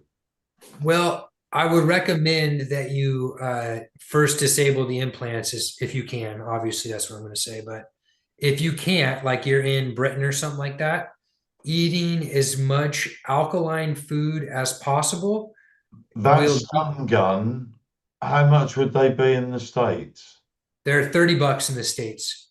So that would be $30, and if they were illegal so if they were legal in England, then we could do all that successfully. Yeah, and I'm not saying break the law, No, but no, I'm just asking if if there was any in the country. well, let me say this. Let me say this. It's legal in various EU countries. Okay. Right. So I looked this up. Okay, great. Poland is legal. So you could buy them in Poland. I'm not saying do that. I'm just saying, Oh, thank you you. know, Yeah, yeah, yeah, gotcha. Lovely, yeah. thank you.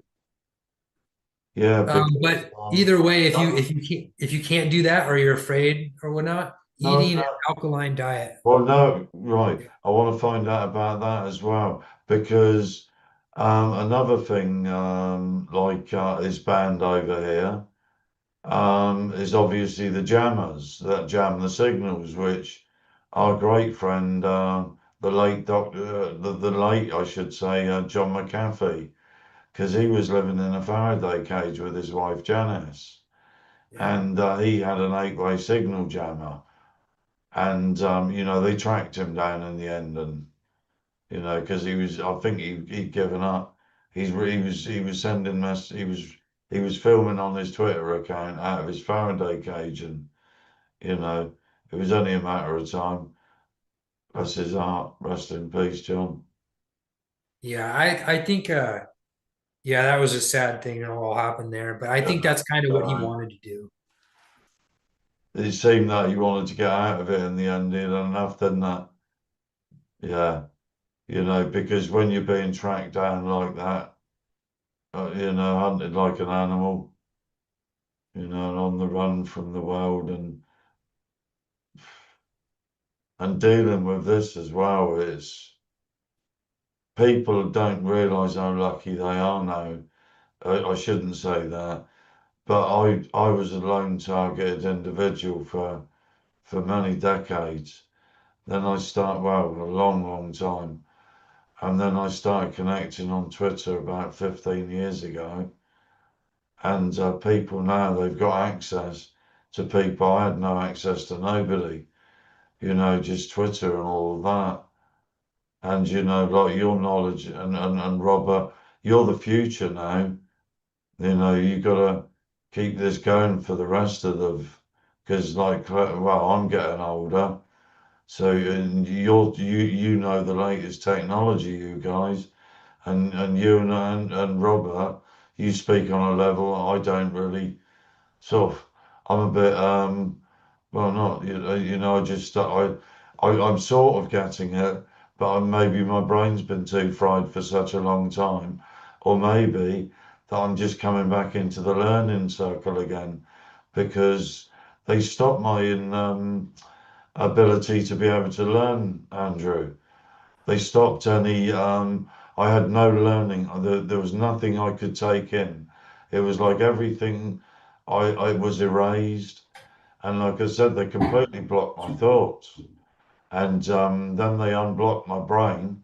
and all of a sudden this bright green mucus started coming out my nose, and it was just incredible. Yeah, that sounds like a chemical weapon system, right? Um, that was And it- 9 years in on the program after they sent me to the Philippines and bankrupted me. That's when that happened. so hey, so what if anything ever comes to be like that again in your life, eating alkaline actually gives your body the necessary chemical composition to shed all of that.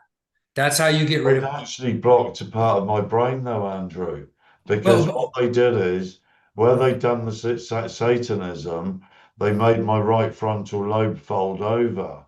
And that's why I was going to promote the Emmapreneur, because her partner, Gray, so I'll get her up now. He's an ex-Satanist. And I went to, I went on his chat last year, and I'll find Emma here because she's really important to me because she shares, her and her partner Gray, and I always promote Emma because it was with Emma that I found my truth. And where are you, Emma? Oh, I put you up here just now, darling. Judith. Oh, is it on my other account? Oh, it's probably on there. Where are you, Emma? Oh no. I know she's on Rumble now at the Imagination Oh, podcast. there she is here. Yeah. This is Emma here. When rituals happen, people die. And if the humiliation ritual is allowed to continue, America is telling Europe, kill us, because we're too stupid to notice that what is being created here has nothing to do with what we think it does. Like they're, and I was supposed to be, my job was over once I was a part of the 9/11 stuff, once I was a part of the other training. I was supposed to basically be happy that, and I have my moments, you'll see in the comments sometimes when I'm talking, I have my moments where I'm mad and I'm like, That's the Emmapreneur. I said I wanted to give a mention to Emma because her partner Gray is he's helped to he's who helped set me free by telling me the truth because I didn't know because you can't you go to the doctor say well I went to a pub and a piece of my brain folded over, and then it took me all that length. I knew it was satanic or of that nature because I had a handler after that for 9 years.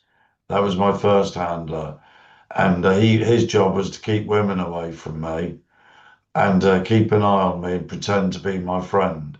What they did is the people, the names of the people they put in my life. The first handler was Bill. That was my father's name. The second operative was Linda.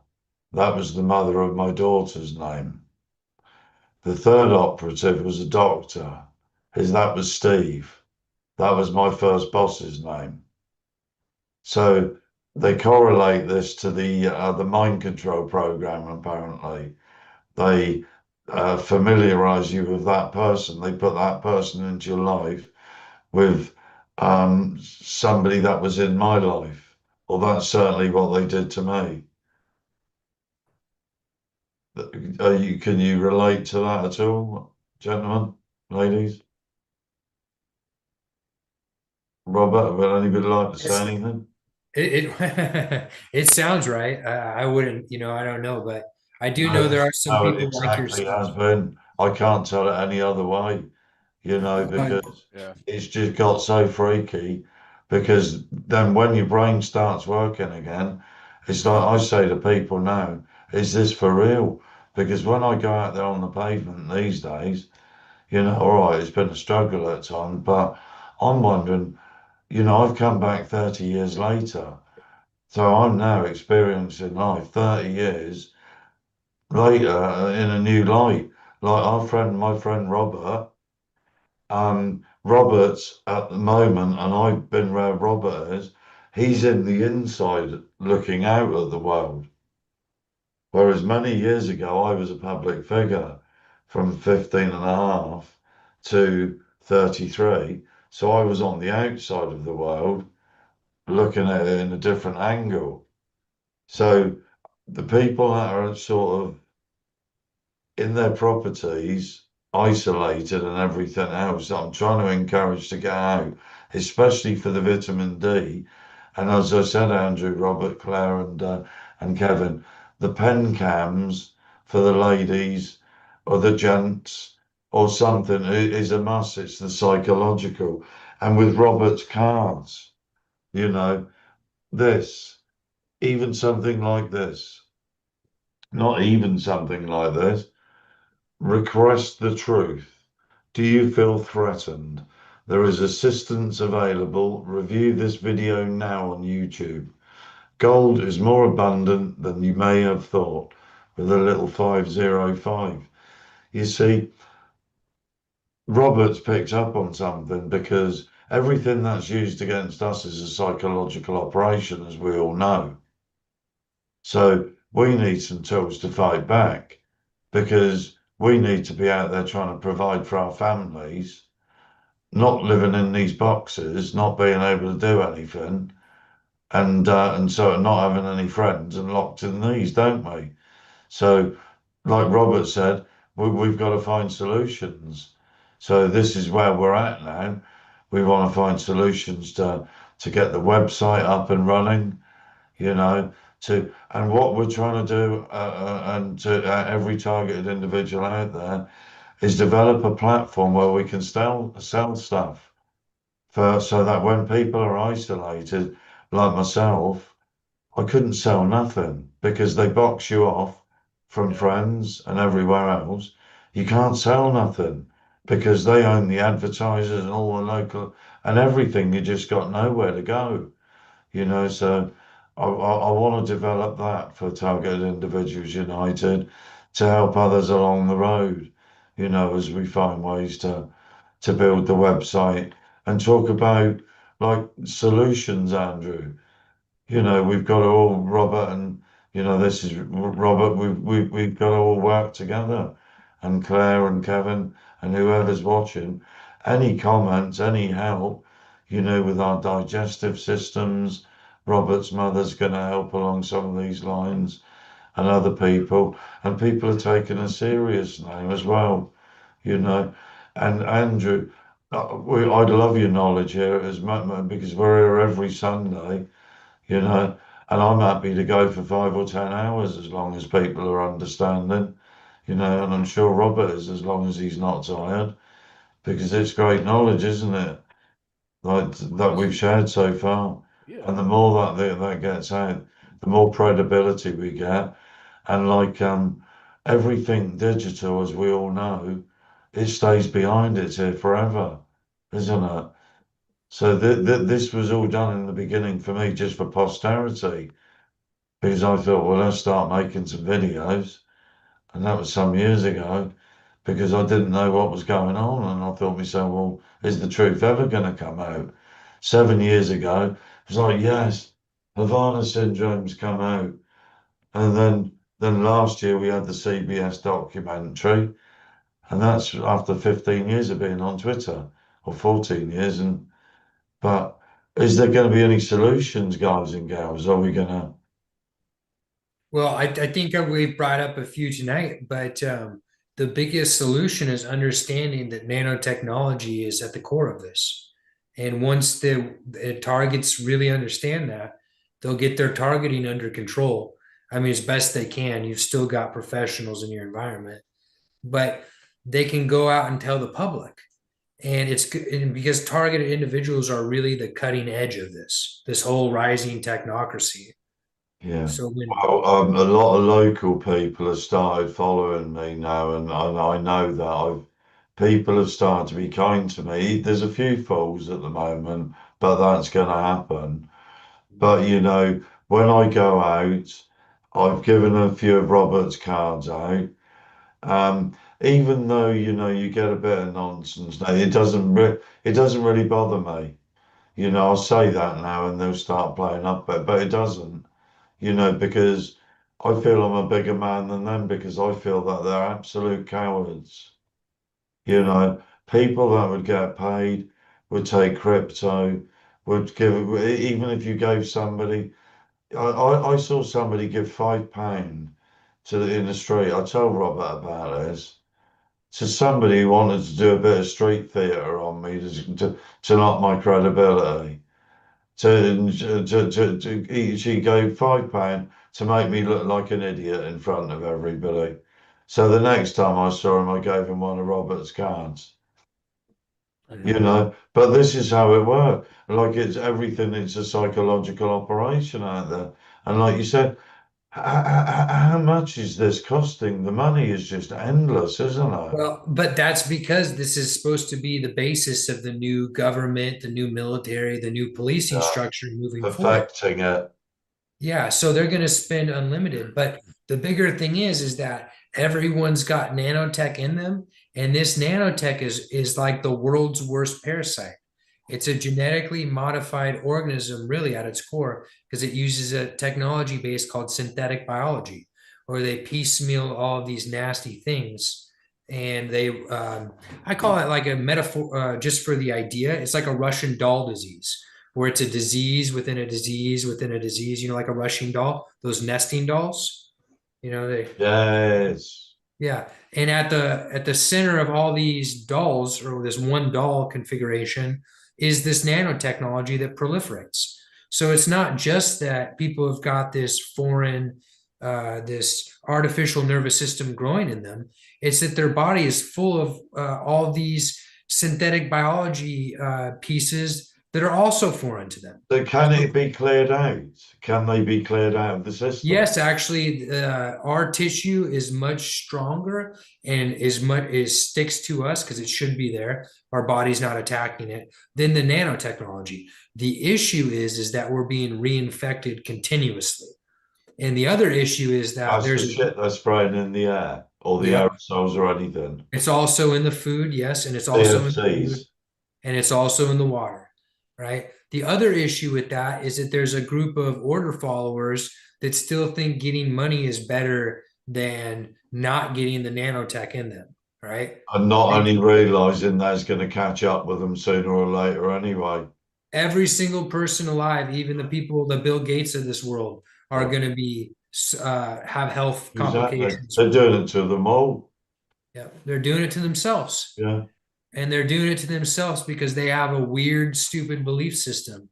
And more or less, what I'm thinking about it in general is they're like children. And if you've ever dealt with children before that are acting unruly for any time period, they want to have stability and discipline brought into their life, right? So really, they're just screaming children, asking for the disciplined adults to come in and I wouldn't say spank them, but bring them in line. So that's the process that we're in right now. And not only that, but like I was saying earlier, we're watching the deep state dismantle itself in attempts to consolidate its own power. So all of these things are coming to be. It's how long is it going to be? How much time and how many more people are going to die? And I think targeted survivors have a lot to say in that realm. Do you think that because the more we personally defeat the parameters of our confinement, the faster the public understands what's been happening and what's happening to them now. Do you think that by 2036 this is all going to be solved? I think by 2036, the climate in which it's happening will be completely different, one way or the other. So the problems that we're sitting here talking about today, like let's say the gang stalking or whatnot, and how they're doing it is going to be completely different if they're successful, and if they fail, it's going to be obviously completely different. Okay. Yeah. So to answer your question though, what I really think you're asking me is, yes, I believe the targeting program in its entirety and this push for technocracy nails will be put into this coffin by 2035. I don't know if it will be buried by then. It could be till 2050. You know, it could persist in some vestige for some time. Well, I mean, like, look at NATO, you know, like, even if the United States ends up clearing this deep state out in the next 10 years, there's still going to be countries like Switzerland. like, do you think that? What do you think about AI? What are your thoughts on AI? Well, I think that the plan right now is to get all these biometrics into AI and have AI run the platforms, the civil society platforms, to determine who's undesirable and not. But I don't know if it's going to work. I don't even know if they know if it's going to work. You think they're going to dissolve government? I think that's the plan. But I see this whole thing is like, you know, there's people with plans and they're running a lot of resources, but who really knows what's going to happen? What do you think about the whole idea about like the soul and how this science can discover that the soul is real and would kind of integrate the soul into its sort of like calculations of like with supercomputers and stuff. Well, I think they already have to some degree, right? We know that when we consciously observe reality, it changes reality. And we know that we can't measure that on this dimension. So there's something that we've come from, something that's, I want to say larger, that's not the right word, but something that's pre-existing, More something, fundamental. yeah, more fundamental. Thank you. Yeah. Yeah. I think they've already proven that. That's that conscious-based sciences. Well, I mean, there's the whole quantum reality. There's all that. Yeah. Well, Um, that quantum though, that's a misnomer, right? Because like, what does quantum really mean? It means quanta, and what is quanta? Quanta is a set number of something, a quantity. So they're just taking all these breakthroughs and they're just wrapping it up under quantum science. But one of the okay. biggest breakthroughs of quantum science is consciousness-based science. And like I said, Yeah. I think we're past the point of conjecture on that. The evidence is definitive that there's something more fundamental at work, like you were saying. Really? Oh, that's awesome. I know that there's a group of people called the Institute of Noetic Sciences, which is out in California. They do consciousness study science, like they study consciousness in the lab, which is kind of fascinating. Yeah, and now we're moving into this. I don't want to. I've still got my expert voice going right now, but now we're moving into this stuff where I'm just conjecturing with you. I don't know. I mean, which is clear, but I don't know really anything. Well, I mean, Ultimately, I'm I gonna think do that I think that we're getting into the realm of when you talk about frontier science. When I talk about frontier science and I talk about consciousness in the lab, I'm starting to get into the idea of like manifestation. And when someone has like a potential future that they're trying to manifest and they're being affected by all this other garbage, you have to be able to hold that other thought, I think, in the mind to maybe to manifest it. That's like the philosophy. Like you have to be able to Okay, like, so okay, yeah. How you hold that thought in your mind goes to your habits and the emotions that you have. All right. Like if you want to manifest it, you need to manifest the emotions that will manifest it. And to manifest those emotions, you need to manifest the habits that manifest those emotions. there's an alternative way of looking at it too. So like if you hold a thought in the consciousness, the thought affects your feelings and your feelings affect your behavior. And so it's almost like when you hold a thought in your consciousness, it's like it filters through those different levels of subjective awareness. I guess it's a good way of putting it. Yeah. Yeah. And you have your thoughts, your feelings, and your emotions, and your thoughts, and then which in turn affects your behaviors. And your behaviors is the final thing that's affected by that. Well, and that's what I was just saying. So total agreement. That's how Yeah. this works. That's how this works here. Yeah. Which affects reality, and then if we could actually manifest the desired reality, that's what we're really all after, I would assume. As Yeah, target and then angels, well, we're not here to lose the game of life. We're here to win. yeah, I mean, a lot of people believe that we actually split into different timelines, as we do this, as groups of us do this, that we pull in reality to us, we don't step into it. And again, I don't know anything really, but a lot of people think that. Like, so if enough people manifest a shared vision, that they end up creating that reality together, and that everyone that doesn't enter that reality goes to another timeline. So like timelines are always splitting, like our realities are always branching off from each other. Mm-hmm. I don't know though. I have no idea. Like I would die if another group of people did this about some sort of dystopia, I would die in that timeline and I would never manifest there. Right. I don't have any idea. This is just ideas that I've thought about. It seems to me that right now, I'm rambling. I'm not going to get into it.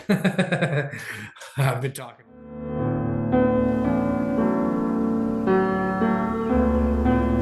Tweet, tweet, tweet. Tweet, tweet, tweet, tweet, tweet.